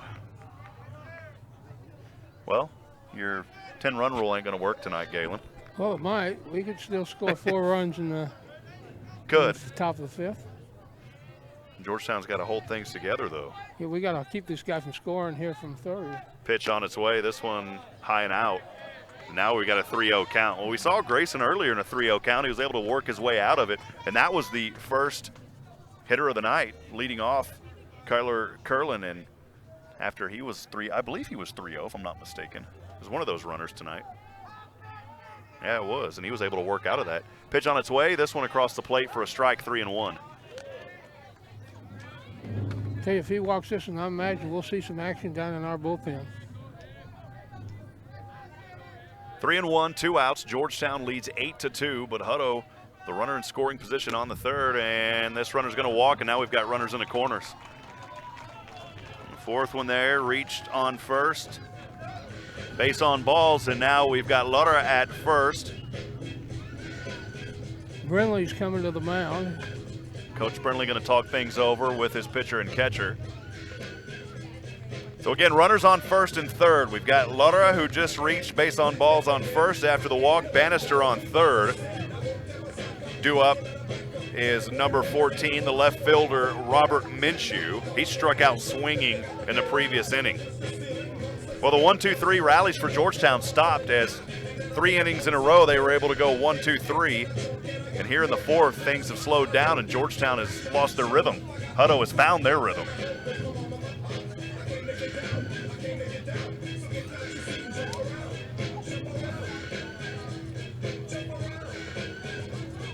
We will see here again, 0-0, 2 outs. The left-handed hitter for Hutto, Robert Minshew.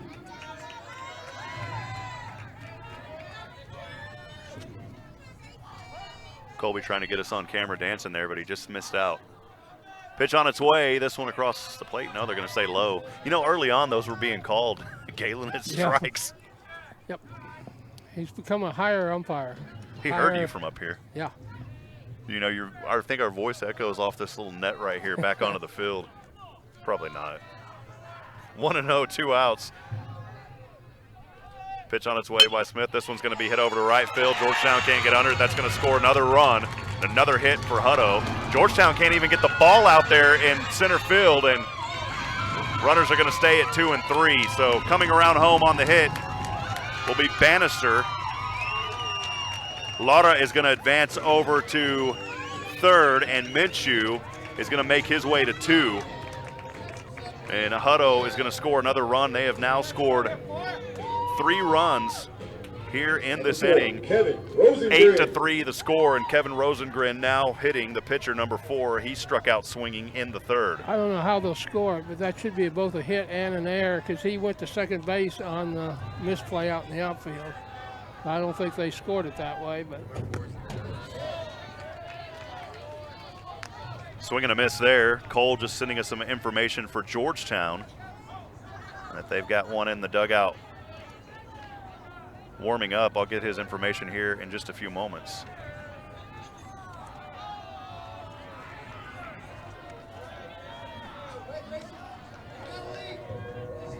It's going to be Reese Grimes out there warming up in the dugout for Georgetown, number 4. So we're seeing some action in the bullpen now for the Georgetown Eagles. 0-1 the count, 2 outs. Georgetown trying to work their way out of this one. Pitch too high, 1-1. Rosengren trying to give his team a little more to grin about here in the bottom of this 4th inning. 8-3 the score. 2 runners in scoring position at 2 and 3. This pitch across the plate on a changeup, 1-2. One more pitch here, and that can finally put a stop to the wound that Georgetown has got themselves into. They're still holding on to quite a commanding lead at 8-3, but momentum clearly in Hutto's favor right now. And Grayson Smith can put a stop to that. Kicks up, right-handed pitch on its way. Swing and a miss, got him, and that will do it. Struck him out swinging. Georgetown needed it, they got it. And that is the 3rd out. Galen in that inning, 3 runs, and we've got a lot of hits that we'll have to count up here, but, well, really, I say a lot of hits. Only 1 hit. 3. 3 hits? Yeah. Thought we had them reach. One of them was hit by Well, pitch. Two hits. 2 hits. Yeah, that's right, because Minshew had 1. So 2 hits, 3 runs on those 2 hits, 1 error, and 2 left on base. So again, 3 runs on 2 hits, 1 error, 2 left on base. We climb our way back to the top of the 5th inning. Don't go anywhere, folks. 19-5A opening baseball action. They have a new pitcher. We'll continue here, and we'll have that new pitcher in just a few moments. We'll be right back after this.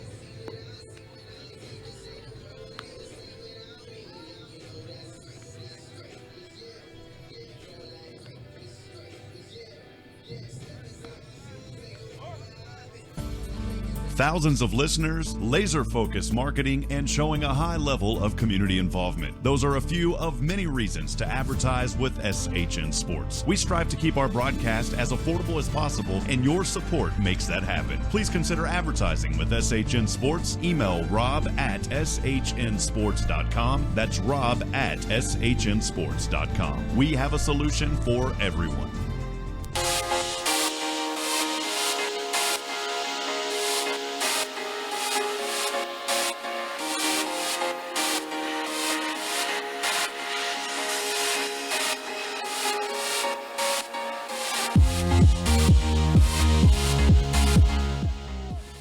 Pitcher out there for Hutto is Preston Cruz, the senior.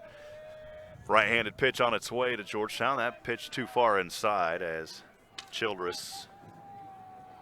No, I beg your pardon. Is that Ryan Knights out there? That's Thompson. Can't see. Yeah, it is Noah Thompson. Beg your pardon. 1-0 the count. Even got my glasses on, Galen. This pitch too far outside. 2-0 the early count. Again, Georgetown leading 8-3. Hutto scoring 3 in that previous inning. Georgetown trying to answer here and keep their lead at 5. Try to extend it, actually. 2 balls, no strikes, no outs. Right-handed pitch on the way. This one going to be hit over to center field. Hutto going to try to chase it down, and it is out of the reach, and that should be a double for Georgetown. We'll see if he stays at 2. No, he's going to go all the way to 3, and getting in there just in the nick of time. Safe and able to hold on. Great job. Give him 3. Noah Thompson, everyone. Beautiful hit out to center field. Drops in front of the 360 mark. Give him 3 on that. Georgetown coming out swinging early, hitting good, and We will see if they can continue things here, leading 8-3 in the top of the 5th. Noah Thompson finally getting a hit here in this game. He was 0 for 2 up until that point. Did have a sacrifice bunt, though, in the 3rd that gave his team some of that rally that we saw back in the 3rd. Hunter Seversi now at bat for Georgetown. First pitch to him is a strike. Seversi is 0 for 2, hadn't reached on the air, or eventually was able to come around and score in the 2nd. And then in the 3rd, out on a 6-3, so that makes him 0 for 2 on the air. Pitch here, that one looked like it was across the plate. They're going to say no. They even count it 1-1. That's why I'm not the umpire. You know, I have a lot of respect, Galen, for officials and umpires. Those guys got to deal with a lot, especially in today's world where people get upset over everything. Right-handed pitch, and that was going to go off the back of the bat over off the first base side. Count it 1-2. But you think about it, those guys really, it's a tough job calling these games, and they just learn to tune it out. This pitch going to hit foul off the bat. Count remains 0-2. Hunter needs to tuck his. Should be 1-2 actually. Yeah. Hunter needs to tuck his back pocket in. His back pocket's hanging out of his. Somebody picked his pocket, I guess, during the. 1-2 the count, 1 out. Georgetown runner on 3rd after that triple moments ago by Noah Thompson. Pitch on its way too far outside. Even count, 2-2. Yeah. They got it updated on the board. Hey, the board came back. I hadn't even noticed it was gone. Yeah, it's been back for a while. Yeah. I clapped my hand. It was a clap on, clap off out there, and we clapped and it turned it back on. Pitch on its way. This one going to hit foul way off the bat off the right side. That one may hop the fence. No, it's going to stay in, but it's definitely in foul territory. I'll tell you one thing I just noticed about this ballpark. There is a lot of foul territory in this ballpark. I called a game at Connolly, if I'm not mistaken, and there was actually some junk in the way on the court in the field. It was dangerous. Pitch on its way and struck him out looking. Did they say no? Nope. Well, it looked like it at first, and no. They're going to say another ball, so now it is a full count at 3-2. I need to slow my roll, Galen. 3-2, full count, 1 out. He walked out of the box like he was he had been struck out. I don't think he realized it. Pitch on its way. This one's going to hit foul off the back of the net. Count remains full at 3-2. Speaking of full, man, I'm not anywhere close to being full. I haven't eaten much today. I need to get some grub. I know Cole was messaging me on the way here saying, is there good food? I said, dude, I have no clue, man. I don't have time to eat. We'll have to go after the game. That way I don't have to pay Cole for being. Just kidding, Cole. 3-2 the count. This one going to tip foul. We'll take care of you, Cole. Don't worry. Again, appreciate everybody joining us tonight here for 19-5A Baseball. I'm Rob Hipp with Galen Wellnicki. Galen will be at my side all season, as well as our SHN Sports family. David England out on our field camera, Nathan Hyde on our box camera, and Colby, our technical director tonight. We couldn't do it without the fine work of our family members at SHN, so always want to give them their due shout out. Here in the top of the 5th inning, 3-2, full count, 1 out for Hunter Seversi. Runner on 3rd for the Eagles is Noah Thompson after that triple moments ago. Pitch on its way, swing and a miss. That time got him swinging. First out of the inning. And due up now is the Number 5, Posey. that is Cole Posey, the shortstop, number 5, Cole Posey. Cole tonight 1 for 2. Hit one to center field. He was out in the 2nd. Got on base in the 4th and was able to come around and score. We'll see what he can do here. Pitch on its way. That one right across the plate. Cole, I don't think realized that it was going to come across, Galen. 0-1 the count.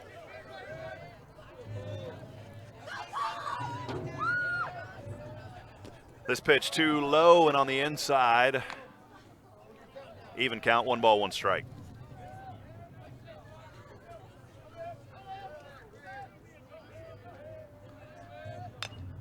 This one's going to hit foul, and it stays fair, actually. And runner is going to be safe. An error there by the catcher.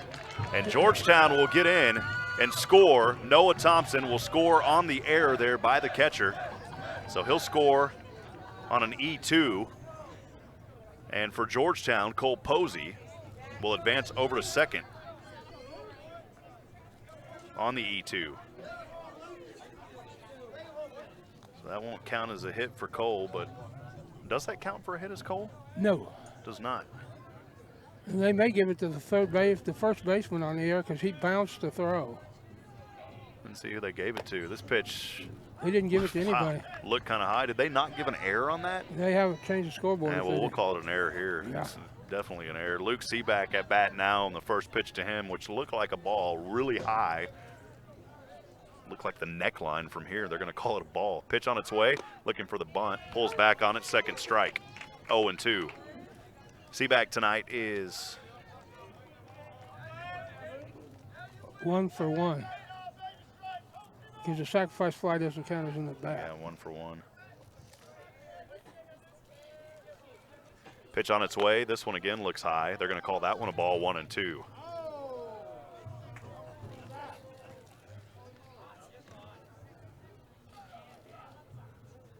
Boy, I tell you, it was a nice, beautiful day outside, but as soon as that sun set to our right over here, it got cold in a hurry. Last night, 38 degrees, after we saw days before 91 degrees in Austin, Texas. We were covering a Westwood game with Leander, and it was 91 outside, Galen. Pitch on its way. That one's going to be a ball. We're even now at 2-2. 1 out, 2-2 the count. Runner unscoring position at second, Galen, is Cole Posey. Was that at Westwood's cozy little ballpark? That it was, and Leander crew was outside. This one got up on the rift of the bat, and runner going to try to come in, and he will be tagged out at third. Ground out over there to the pitcher on a... It's a fielder's choice. Yeah, because you had the runner going at first. They decided to go to the third. So Seaback will be at first base. Posey is the one that's going to be out. And that'll be the second out for Georgetown. We move back to the top here. Wyatt Childress.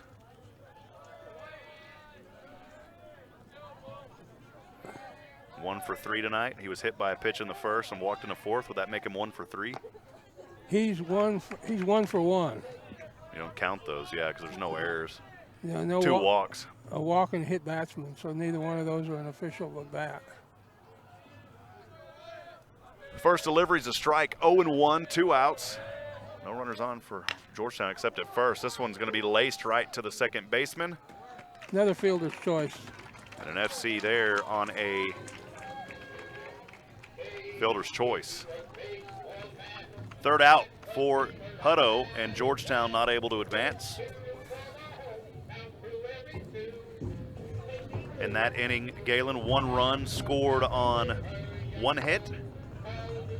One error and 1 left on base, if I'm not mistaken. That is correct. 1s across the board. Again, 1 run, 1 hit. 1 error, 1 left on. We're halfway through 5. Georgetown leads 9-3. Don't go anywhere. District 19-5A Georgetown Eagle Baseball on the SHN Sports Broadcast Network will continue after this.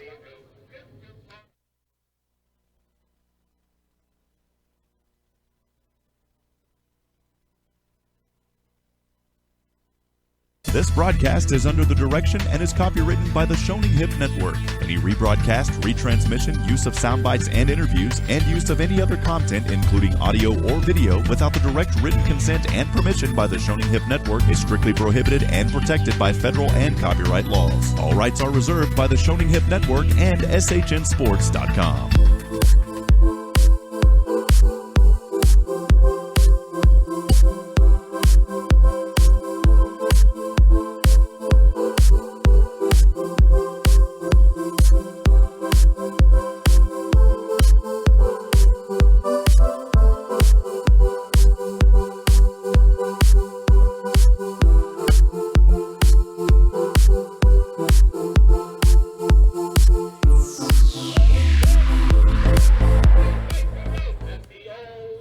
Here to Hutto High School, where Georgetown leads as the away team 9-3 tonight here in the District 19-5A opening game. We saw superb pitching by Georgetown's Grayson Smith. through 3 innings and then struggling a bit in the 4th as he gave up 3 runs. I believe he's still out there on the mound. Yes, he is. We did see some warm-up by Georgetown, or heard some rumors that there may have been someone warming up. That's not the case yet. And leading off here in the bottom of the 5th, well, Joel Azula. This pitch is going to be inside, clips the corner, though. They'll call it a strike. 0-1. Joel Azula, the second baseman, wears number 11. He's 0 for 1 tonight. This is his second at-bat. Right-handed pitch on the way. This one too close inside for a ball, 1-1.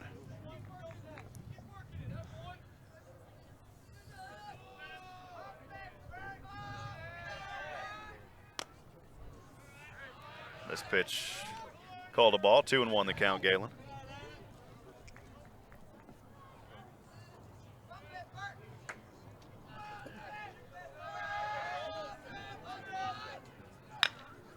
This one going to be laced over to first base and grounds over to the first baseman, and that's out. Easy pickup there for Cole Moore.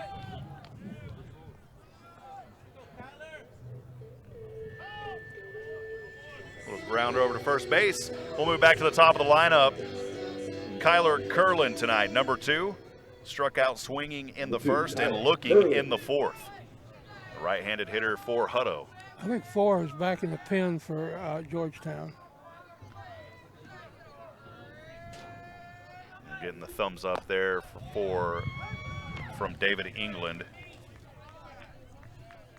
Pitch on its way. That one's going to be called a strike on Curlin. 0-1 the count. Grayson Smith again stands just to the right of that plate on the batter's box. Pitch on its way on the mound. This one across for a strike. 0-2. Beautiful pitch there in delivery by Grayson Smith.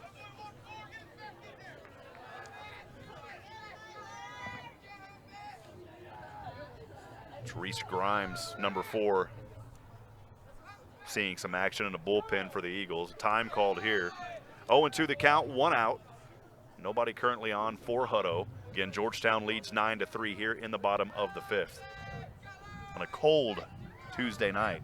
Luckily tomorrow we'll be in our own little private box, so it'll be nice and toasty in there. Right-handed pitch. This one is going to go over to left field. Pops up and down into the glove of Seversi, and that will be the second out. So 1-2 here for Georgetown.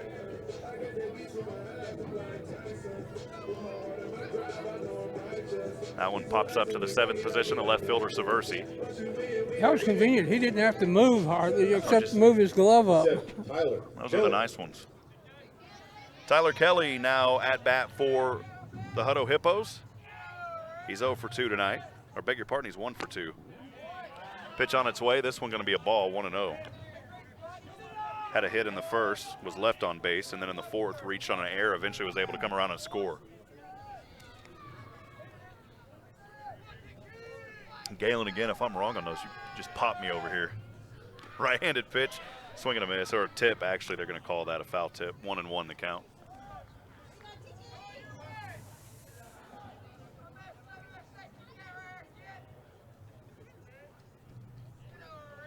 One and 1, 2 outs. Right-handed delivery. That one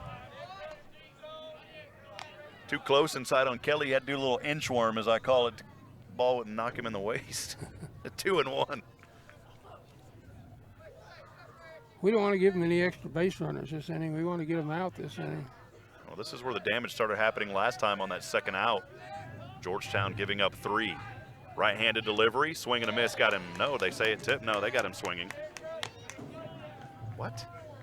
2 and 2. 2 and 2. I thought, yeah, never mind. 2's across the board. Deuce is wild, as they would say in some of the major league broadcasts. We're minor league broadcast here, Galen. We're working our way up. 2 and 2 across the board. Pitch on its way. Now it's a swing and a miss. Got him swinging for the 3rd out. Pitching continues by Grayson Smith. He gave up 3, but redeemed himself there in the 5th. Nice little 1-2-3 action as we see the top of the 6th here, moments away. Galen in this one, no runs. No hits. No hits, no errors, nobody left on.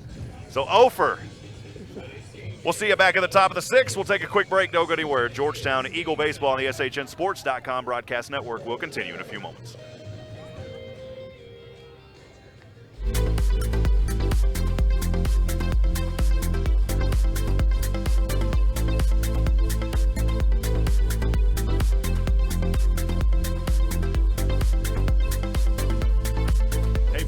Hipp here, Director of Operations with SHN Sports. Need a friendly reminder of upcoming broadcasts? We have a simple solution. Join the SHN VIP list today. Stay up to date with upcoming broadcasts, events, and other exclusive content. Visit shnsports.com/VIP. That's shnsports.com/VIP.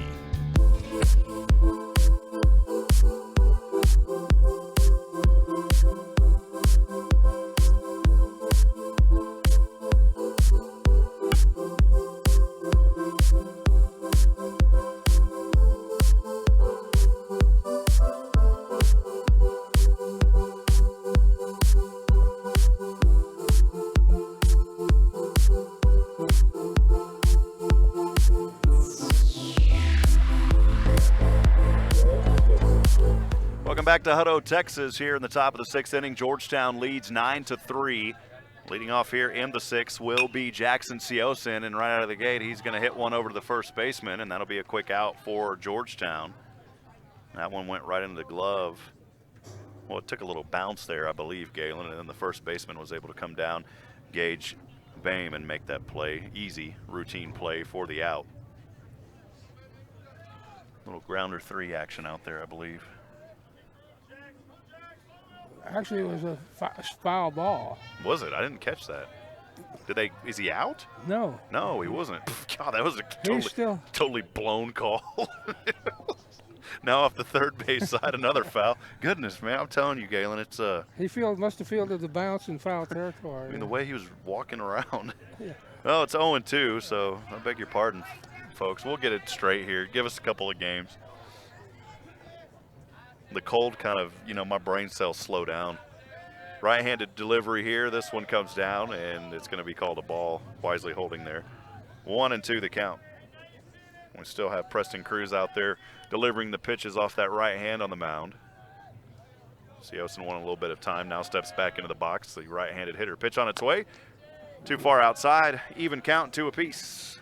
Way outside, you might say, on that one. I've got water in front of me, but I'm afraid to drink it. It's too cold out here, Galen.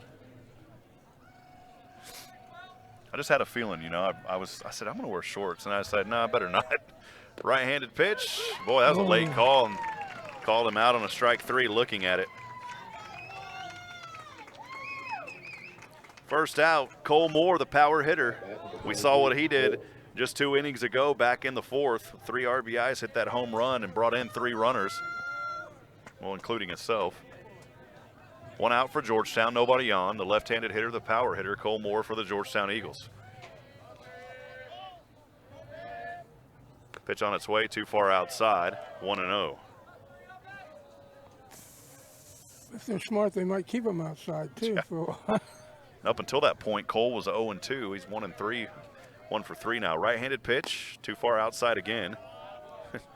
I think you're made a wise comment there, or at least what you're seeing is wise, because that's what they're doing is wise.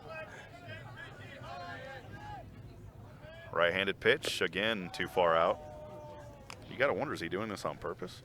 Because it's not those aren't that far out. I think he's trying to clip him at the corner. Clip him at the corner, get him to swing at a bad pitch. 4th delivery. This one high, and he's going to walk him. And I don't know if that was intentional, though, Galen, to be honest. I mean, if it was intentional, he would have thrown him way out. That was a semi-intentional walk. Don't give him anything good to hit. Yep. Well, Ryan Goodnight back out there hitting for the Georgetown Eagles.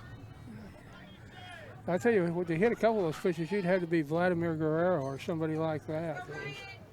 Ryan, the leading home run hitter this season with 3. This one's going to go foul tip. He's 0 for 1.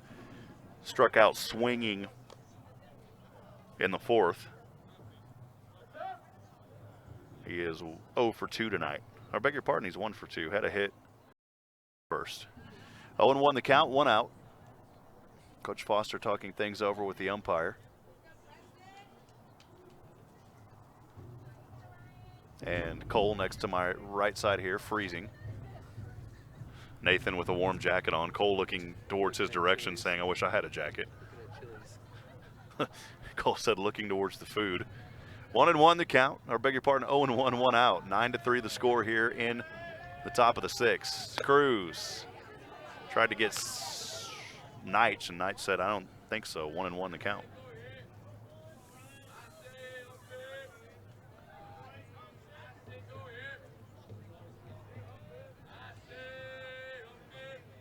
Cruz looks down, right-handed pitch. This one too high, 2-1.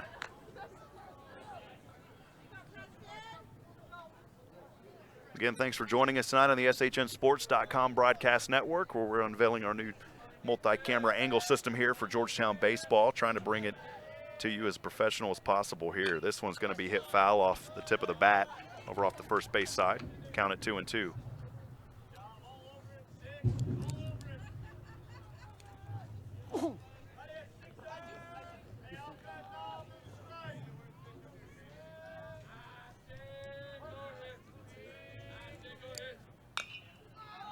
This one's going to be hit way up into the air, and as it reaches the International Space Station and drops right back down, the shortstop able to come over and easily grab that one out of the sky. That was pretty high. It's one of the highest hits I've seen. It went way up in the air like that, Galen, in quite some time. The I don't think it's going to bring any rain, though, tonight.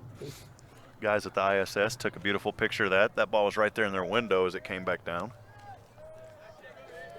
Just kidding, Galen. I was trying to be funny. This one's going to hit foul as Jeffrey David goes 0 for 1 to start things tonight. David is 2 for 3. Let the second baseman that came up and made that play, or the shortstop a while ago on that fly up? That was a shortstop. On the pop up to the shortstop, yeah. 0-1, 2 outs. Cruz, the delivery. Late strike called. It's 0-2. Another high one. They're going to call a strike.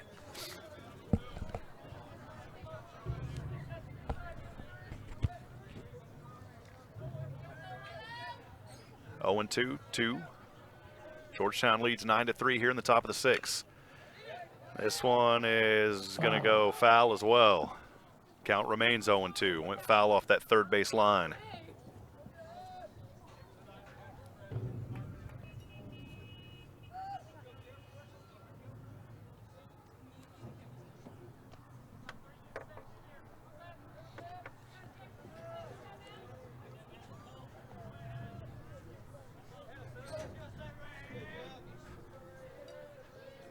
Oh and 2, 2 outs. Georgetown leading 9-3. Cruz getting set back in action here. Right-handed pitch. This one going to hit foul again, and we'll keep the count at 0-2. We'll play a game called How Many Foul Balls Can We Hit? And we'll be here for a while. That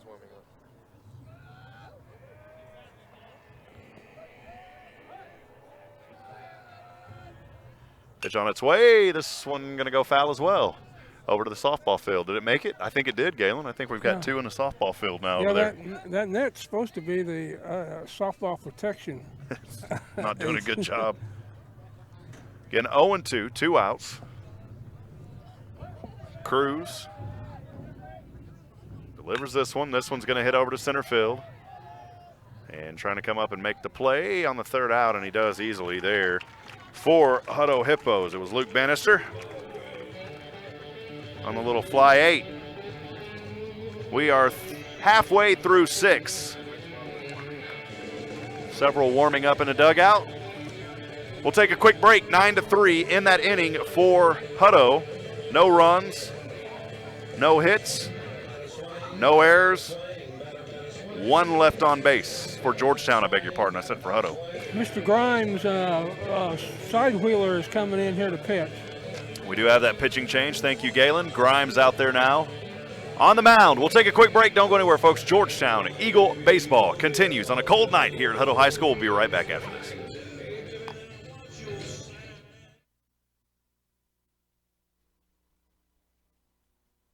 Hey friends, Rob Hipp here, Director of Operations with SHN Sports. Need a friendly reminder of upcoming broadcasts? We have a simple solution. Join the SHN VIP list today. Stay up to date with upcoming broadcasts, events, and other exclusive content. Visit SHNSports.com/VIP. That's SHNSports.com/VIP.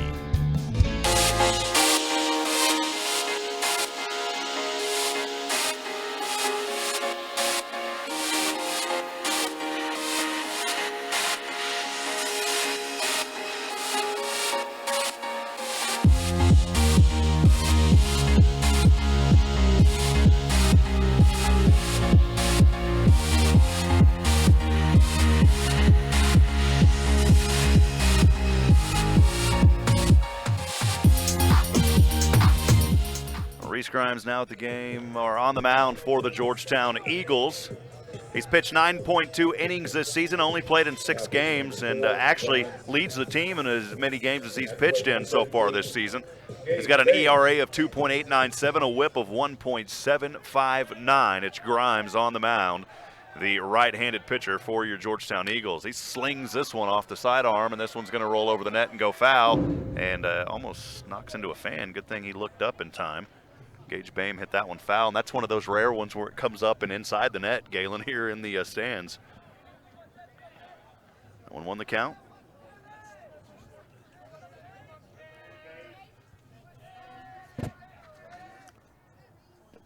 Pitch on its way, swing and a miss.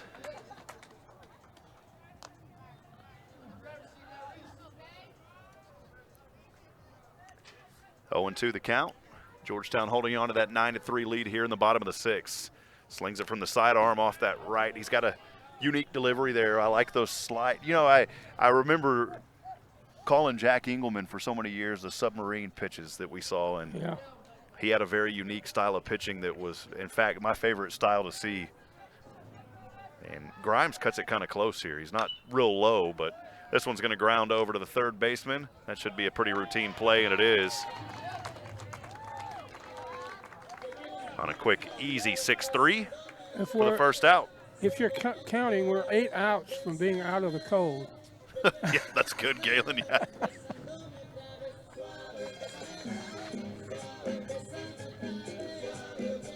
Is Jeffrey David out there playing third base? Is that correct? It is. It's Jeffrey David out there at third. And Cole Moore, of course, at first. Now the infield defenses look. Oh, ooh. Boy, that pitch got away from. He just kind of looks up and smiles about it. That was the atomic. That was the atomic submarine. Reese Grimes, he kind of threw his hands on like, what just happened? 1-0, that one got way away from him. Luckily, nobody was on base. 1-0 the count here, 1 out. This pitch going to go across. He says, you know what, I may throw one wildly out of here, but I'm going to redeem myself with a strike. 1-1 the count against Ricky Graham.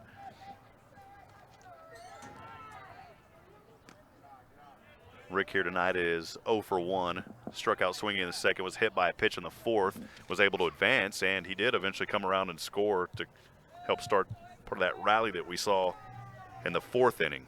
This pitch on its way.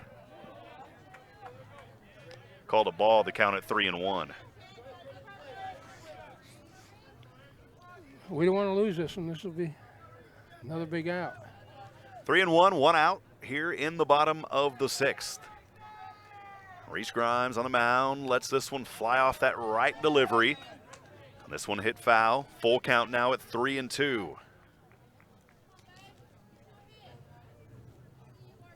Previous inning, Georgetown able to get back into their 1-2-3 rhythm. We'll see if they can keep that going here. The first hitter, Gage Bame, was out on the 6-3 ground out.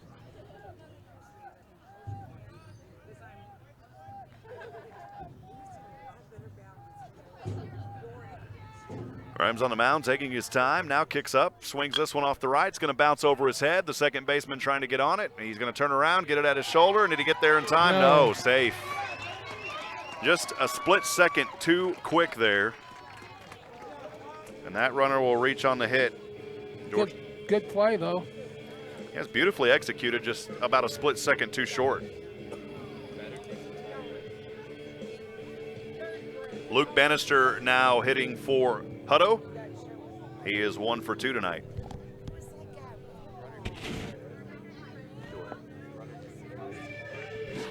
Number 5, Luke Bannister.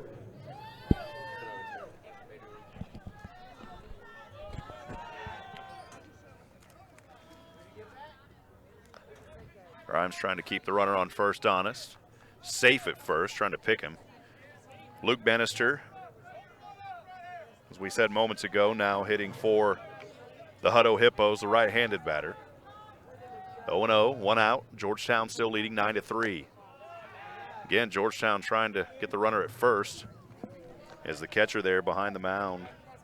Wyatt Childress trying to throw one over to Cole Moore at first. The runner's safe. 1-0, the count remains. As the cold continues to pour in here tonight, my toes are starting to freeze. Pitch on its way. This one too close inside, and that's going to be a wild pitch, and the runner's going to try to get over to second. He's going to get there in time. Call that a wild pitch, Galen? Very definitely. Oh, and here comes Brindley. Brindley's coming to the mound. So that will advance the runner Graham over to second.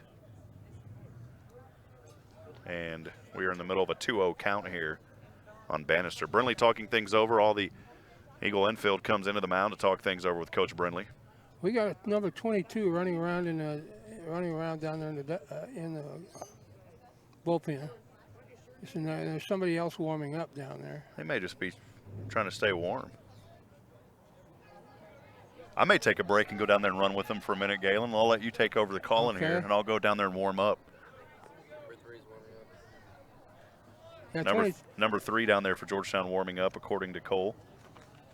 Well, he's relaying from David, so if it's wrong, Brooks Hancock's the one down there. It is Brooks Hancock down there warming up. So 22 just came back in the dugout. 2-0, 1 out. Bottom of the 6th. Georgetown leads 9-3. Grimes trying to keep the runner honest at second, trying to pick him.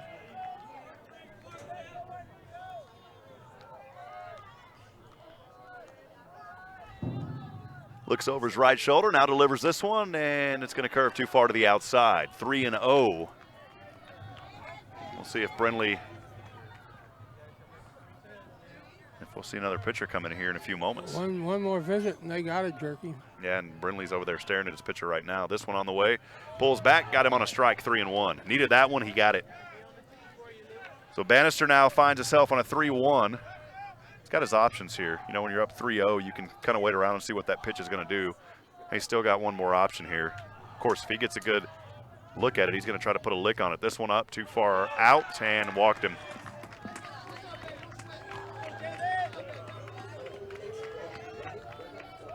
So Bannister will get on to first on the walk, and we will see David Lara, the center fielder number 1,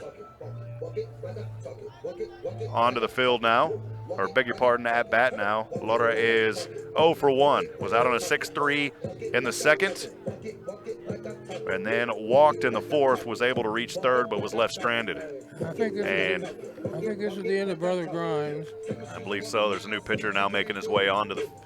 Well, I thought there was. We see him out there. Now he is. Yeah, there he comes. And that's number 3, actually, making his way out there for the Georgetown Eagles. We'll get his name in just a few moments.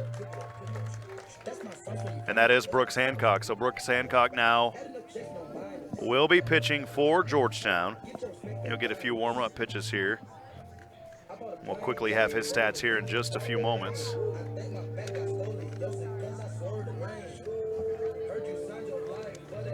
And we'll see if he can come in and not let Hutto get any momentum here, Galen. Brooks Hancock, he has pitched in 8.1 innings, played in 4 games. He's got a 1-0 record, 2.520 ERA. He's got a whip of 2.280. He's getting his warm-up pitches. We'll take a quick break. Don't go anywhere, folks. Georgetown Eagle Baseball continues after this.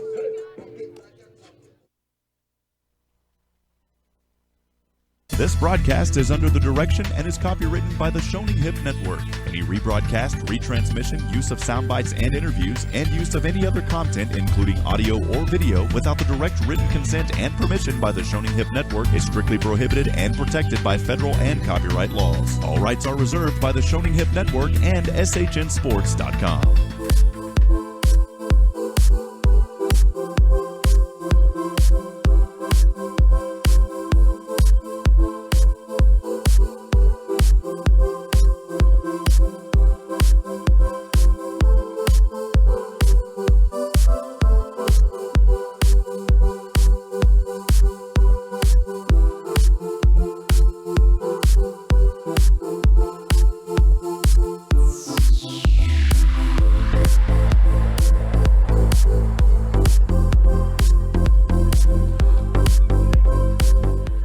Back to Hutto High School here in the bottom of the 6th inning. New pitcher for Georgetown. We talked about him moments ago. Brooks Hancock, number 3.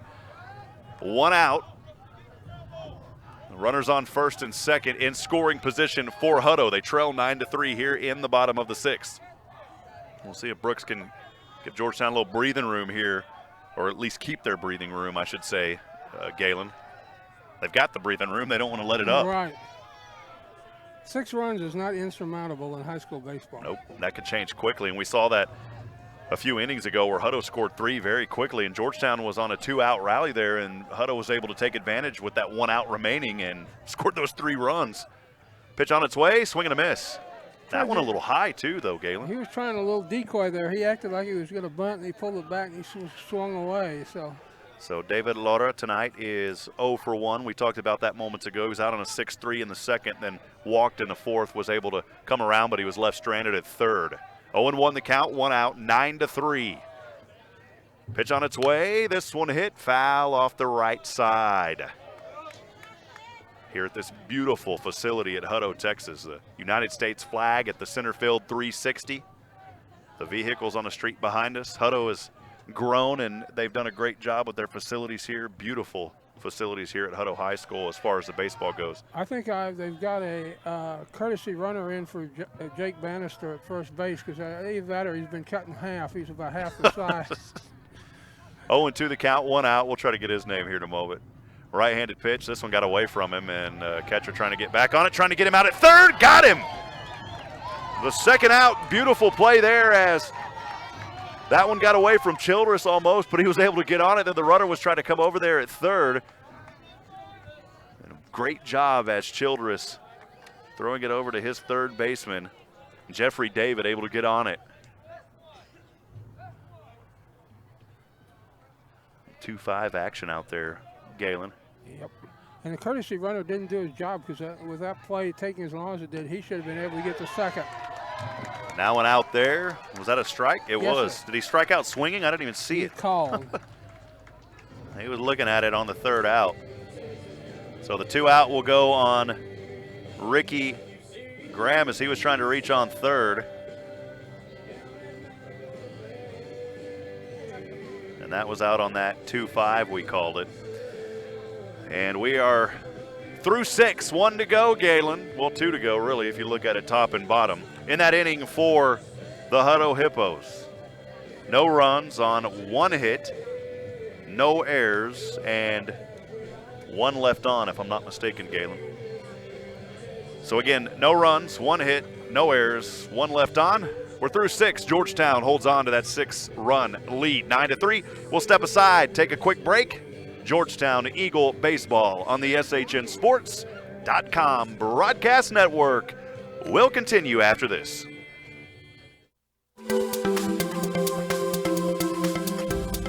Thousands of listeners, laser-focused marketing, and showing a high level of community involvement. Those are a few of many reasons to advertise with SHN Sports. We strive to keep our broadcast as affordable as possible, and your support makes that happen. Please consider advertising with SHN Sports. Email rob@shnsports.com. That's rob@shnsports.com. We have a solution for everyone. Welcome back to Georgetown Eagle Baseball, live tonight on your source for 19-5A action. I'm Rob Hipp alongside Galen Wellnicki, and I believe we're going to have a designated hitter now for Noah Thompson. If I'm not mistaken, it's Logan Drake. So it is Logan Drake, the left-handed hitter for the Georgetown Eagles. And there's another pinch hitter on deck too. Yeah, 22, and this one going to be a swing and a miss on the first one for Logan Drake. 22 out there is going to be Wesley Dixon behind him. So 22 is Wesley Dixon. Cruz still pitching, right-hand delivery. This one going to go foul off the end of the bat to the third base side of the left-handed hitter, Logan Drake. 0 for 2. Logan, a 286 average. He's played in 9 games. Pitch on its way to him. This one, he's going to lace it, and it'll be a base hit over to left field. Great job there by Logan Drake. We called his name quite a bit last year, and he's picking up right where he left off, giving Georgetown a hit right out of the gates here in the top of the 7th. Logan, he's reached first base 3 times. He's got as far as second 1 time. He's got 6 RBIs on the season, 1 run for the Eagles, again averaging 286. hitting that 357 on a slug. 22 is the hitting. And Noah Thompson will. That's 22 is hitting for No, Thompson. but Thompson came back in there to run. Okay. For Logan Drake, and this is Wesley Dixon, number 22. Georgetown base runner on one, pitch up, this one far out. And I'm not talking that 90 slang far out. It was far outside. 1-0 the count. I forgot about that word. You remember people used to say that? Oh, that's far out, man. Yeah. Wesley Dixon, 14 games played this season, averages 333. This one across the plate, 1-1 as he looked at it. You've been watching some of those old beach party movies. That's what it is. Weekend at Bernie's. He's got 4 runs this season. Slugging at 407. 1-1 the count, no outs, 9-3. This one going to hit over to center field. And will it fall into the glove? Yes, it will. Runner's going to stay at first. So the center fielder there able to get under that one easily for Hutto, Luke Bannister. And now at bat, Cole Posey, the shortstop, number 5. Galen, he tonight is 1 for 2. 1 for 3. Yeah, 1 for 3. That's right. He got on that fielder's choice. Pulls back on this one. He's trying to bunt it. And did they call that a strike? No, I think it was a ball. Went too far outside. 1-0. 1 out. Georgetown again leads 9-3 here on this cold night. Time now 9:05 p.m. Thanks for joining us here on the SHNSports.com broadcast network. Cruz trying to keep the runner honest at first as Noah Thompson running for Logan Drake. A little switcherooski back and forth. You can do that in high school. Yeah. This one going to ground over to the third baseman. Picks it up, and he's going to have the man out at first. Runner will advance, though, over to second is Thompson. Cole Posey is out there on a 5-3. Right. The original starters can re-enter the game in high school. Again, out there, your 5-3 players for Georgetown. Well, that was for Hutto, I beg your pardon. Tyler Kelly out there playing at third base. This pitch on Luke. No, this is number Seaback. 9. No, it's number 9 now in there hitting. Yeah, I beg your pardon. So Luke Seaback. We'll get that number 9 here in just a moment. That is Grant Wood hitting for Georgetown Eagles. First pitch to Wood was a ball, 1-0, the early count here for the right-handed hitter. Second pitch too high, 2-0. Wood playing in 7 games, 18 plate appearances, has 8 hits, reached first base 8 times, got 4 RBIs, leading the team in averaging at .571. Pitch across the plate, 2-1 on the strike.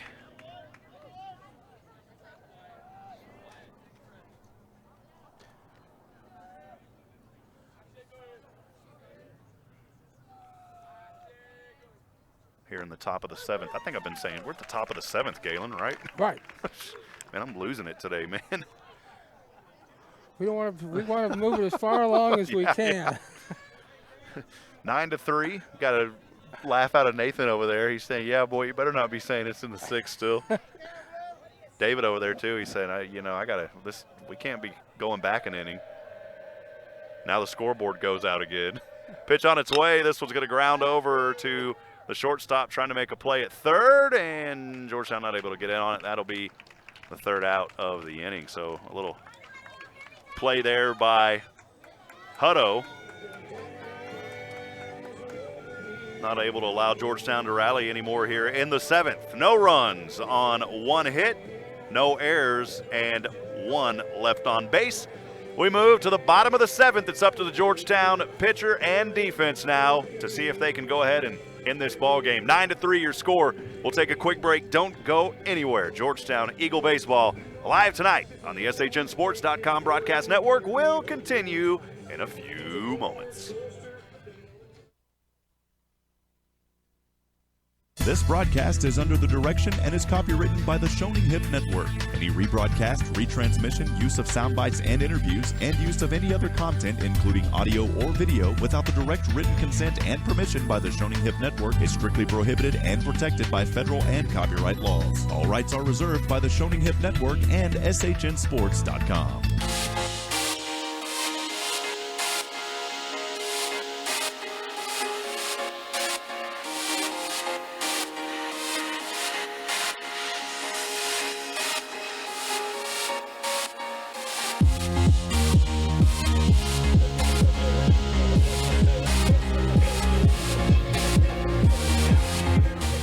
Welcome back to the final 3 outs of the game, barring Hutto coming back here. They're trailing 9-3. Leading off here in the bottom of the 7th will be Robert Minshew, the left fielder for Hutto. And at the end of this one, we've already made our player of the game selection. This ball by Minshew hit as a foul. 0-1 the early count here on Minshew. Tonight he is 1 for 2. Struck out swinging in the 3rd. This is only his 3rd at-bat of this ball game. Georgetown, of course, working early on their 1-2s and 3s, and things kind of slowed up a little bit for him. Still pitching out there is Brooks Hancock for the Georgetown Eagles. Right-handed delivery on the way. This one's going to ground. Stays on the line. Georgetown able to get under it, and it is a quick out by Cole Moore. Great job by Moore there, chasing that one down on the line. The leadership of this Georgetown team is simply amazing. Watching these kids over the years grow up and just continue to hone in their skills.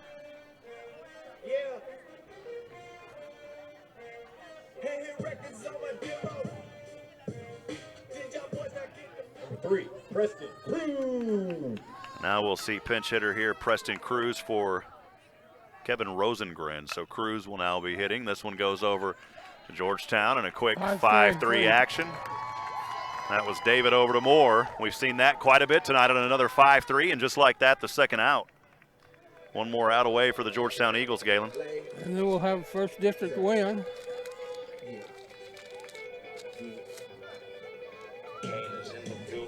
He walked. He had a home run and a walk. Azua here now hitting. The pitch on its way. Call it a strike for Joel Azua. And Azua, I'll tell you, it's cold, man. 0-1. Pitch on its way. This one low. 1 ball, 1 strike. So 1-1, 2 outs here in the bottom of the 7th. Georgetown 1 out away from their first district win. And we will have the post-game interview with Coach Foster and our player of the game. This one going to be hit over to left field. That one's going deep. Georgetown going to trace it down and getting under it for the 3rd out of the game. And that'll do it. 1, 2, and 3 action. Nice job getting under that ball out there for Georgetown. Hunter Savasi, and that will do it out there in this ball game. So we end this game on no.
Good afternoon, friends, and welcome to a new season here in 19-5A. I'm Rob Hipp along with Galen Wellnicki, and welcome here to Hutto High School, where it is Georgetown Eagle Baseball is the District 19-5A opener. Originally, it was scheduled at Georgetown. There was a little miscommunication there on the scheduling, though, And so we are live here at Hutto, Texas. Again, thanks for joining us, and welcome to our new two-camera angle system as well.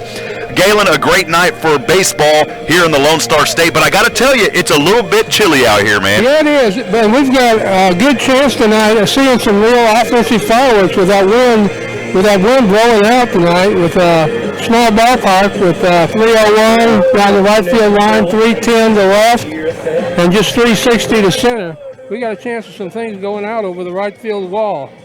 Yeah, and I think you brought up a great point with just the wind here tonight, and I didn't have a chance to look at the weather here as this is our first broadcast using all this new equipment, so it's going to take us a little while to get a little bit familiar with the setup and everything like that. But Galen, good to have you up here tonight. You know, Matt Leschman had been up here in the booth with me for the past several years, and now it's good to have the legend himself, Mr. Galen Wellnicki. Is it okay if I call you the legend? No. Well, we appreciate it. Well, quickly, we'll go over some game notes here. First pitch is scheduled tonight for 7 p.m. We're right now at 6:53 p.m. Hutto tonight, 5-8-1 overall, wearing orange and white. They're coached by new head coach Joshua. My mind just went blank, Galen. Mine did too. It's Colvin, Joshua Colvin. Colvin. Yeah, beg your pardon there. In 2017, Gerald was 12-16. And I beg your pardon, Hutto 12-16. In 2017, they were 8-9 and 19 5-8. They did not make the playoffs. And earlier last year, Hutto lost both those games to Georgetown. So Georgetown, you know, it's kind of a rivalry renewed here, Galen, if you will, with Georgetown and Hutto. And we'll see what things happen here in this season so far. Well, as far as the players to watch for Hutto, number 20, Gage Bame, averaging .433. He's got 32 plate appearances with 30 at-bats, 4 runs, 13 hits. He's got 9 RBIs here in this early season. Another player to watch tonight will be number 4, David Lara, the sophomore. Both of these players sophomores, averaging .379, 36 plate appearances, 29 at-bats, 5 runs, 11 hits, and 5 RBIs. As we look over to Georgetown, 8-7-1, coached by, of course, Coach Adam Foster, wearing blue and white. Georgetown in 2017, 22-10. They were 14-3 in 19 5A. They finished second in district play. Rouse, of course, won district last year, 15-2 record. And boy, Coach Crimpine is doing some amazing things. We welcome Rouse onto the SHN network as well this year, so we're excited to have those guys as part of the SHN family. Well, in 2017, the Georgetown Eagles, a heartbreaking season for the Eagles. They were 22-10, 14-3 in district, again finishing in that second place, but they lost in the first round to Tomball. That was the sweat match where Matt Leschman and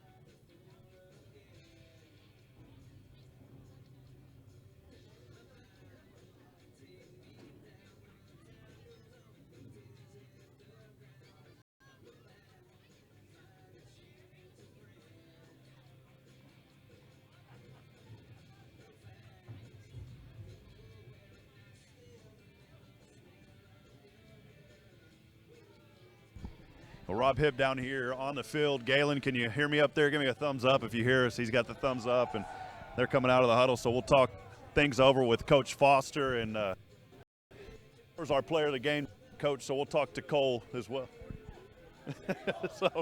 so we'll get Cole over here as well in just a few moments after our interview with Coach Foster. Yeah, I'll talk to you first, Coach. I'll talk to Cole first. So I have a quick discussion here with Cole Moore as Cole makes his way down. He said don't ask me any hard questions. So, Cole, how you doing, young man? How are you? We'll step right over here.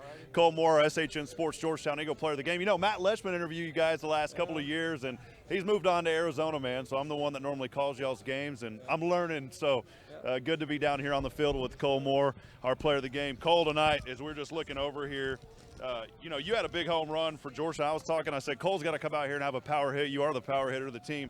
And tonight, of course, you had that 3-run home run. Can you talk about things tonight opening up in district play for Georgetown? How's it nice to come out here with the win and get that big hit? And there was no wind behind it. We were talking about the wind coming in. That one, there was no wind, so that was all you, man. Tell us about it. I mean, it was awesome just coming out here, winning the first game of the year in district, and just It was pretty awesome. Yeah. Well, Cole, talk to us. Here playing at Hutto, it's became a rivalry as far as football goes, but now Hutto back in the district. A little late change up in the scheduling, so we got down here.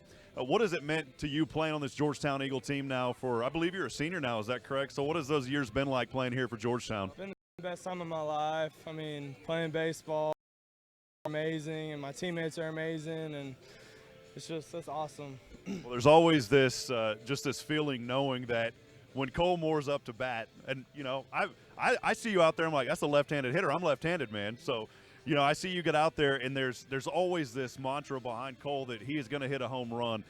Can you tell us real quick, came such a powerful benefit us in the playoffs? That's kind of what was the thought behind playing 3 games a week, is we'll get 3 starters ready and hopefully 3 or 4 bullpen pieces ready for that first round.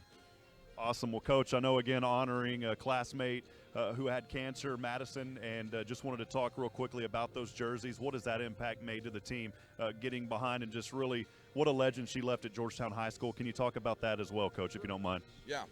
So Madeline Scholes was a trainer that courageously was fighting cancer and passed away a short time ago. And so we're wearing the Lace It Up jerseys this week for her. If you follow us on Twitter or Facebook, there is a link. There is a memorial scholarship fund for her. Last year, we laced it up for pediatric cancer and raised almost $5,000, and we're hoping to match that in her scholarship fund to benefit athletic trainers.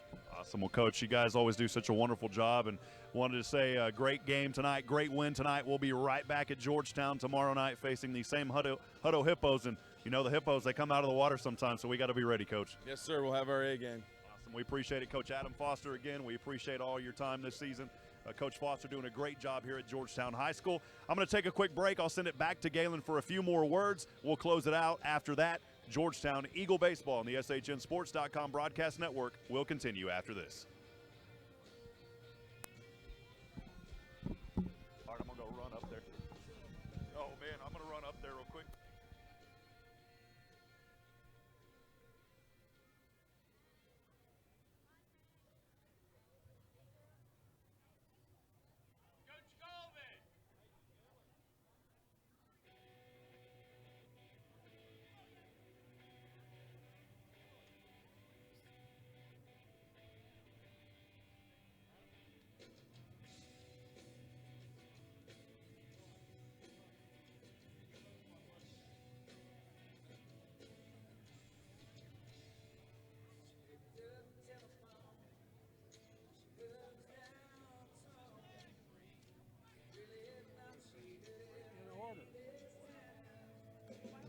So, when you play Rockwall Heath,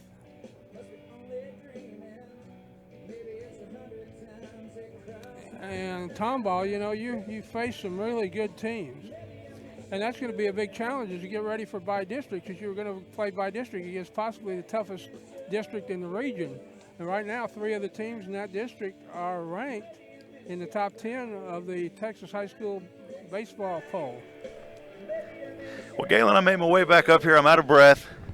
I'm eating too many hamburgers. And hopefully after this year, I'll be able to, take a breather once in a while. Did you warm up a little bit on the run up here? I tried to, Galen.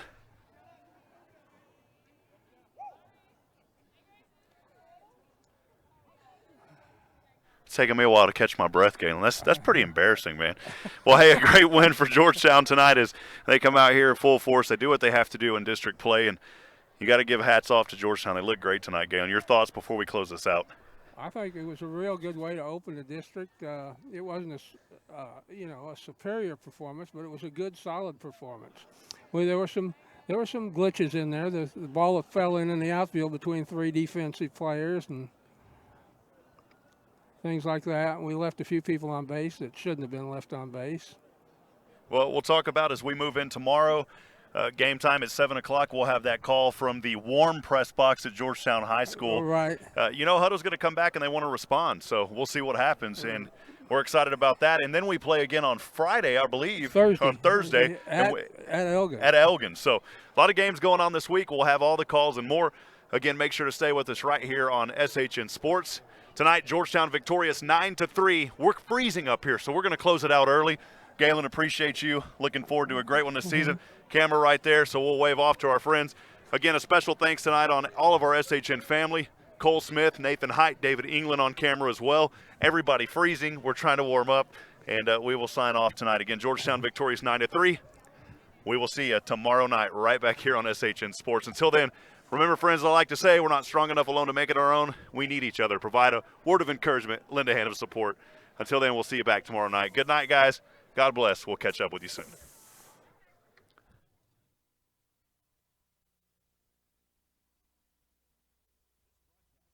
Cast is under the direction and is copywritten by the Hipp Network. Any rebroadcast, retransmission, use of sound bites and interviews, and use of any other content, including audio or video, without the direct written consent and permission by the Hipp Network is strictly prohibited and protected by federal and copyright laws. All rights are reserved by the Hipp Network and SHNSports.com.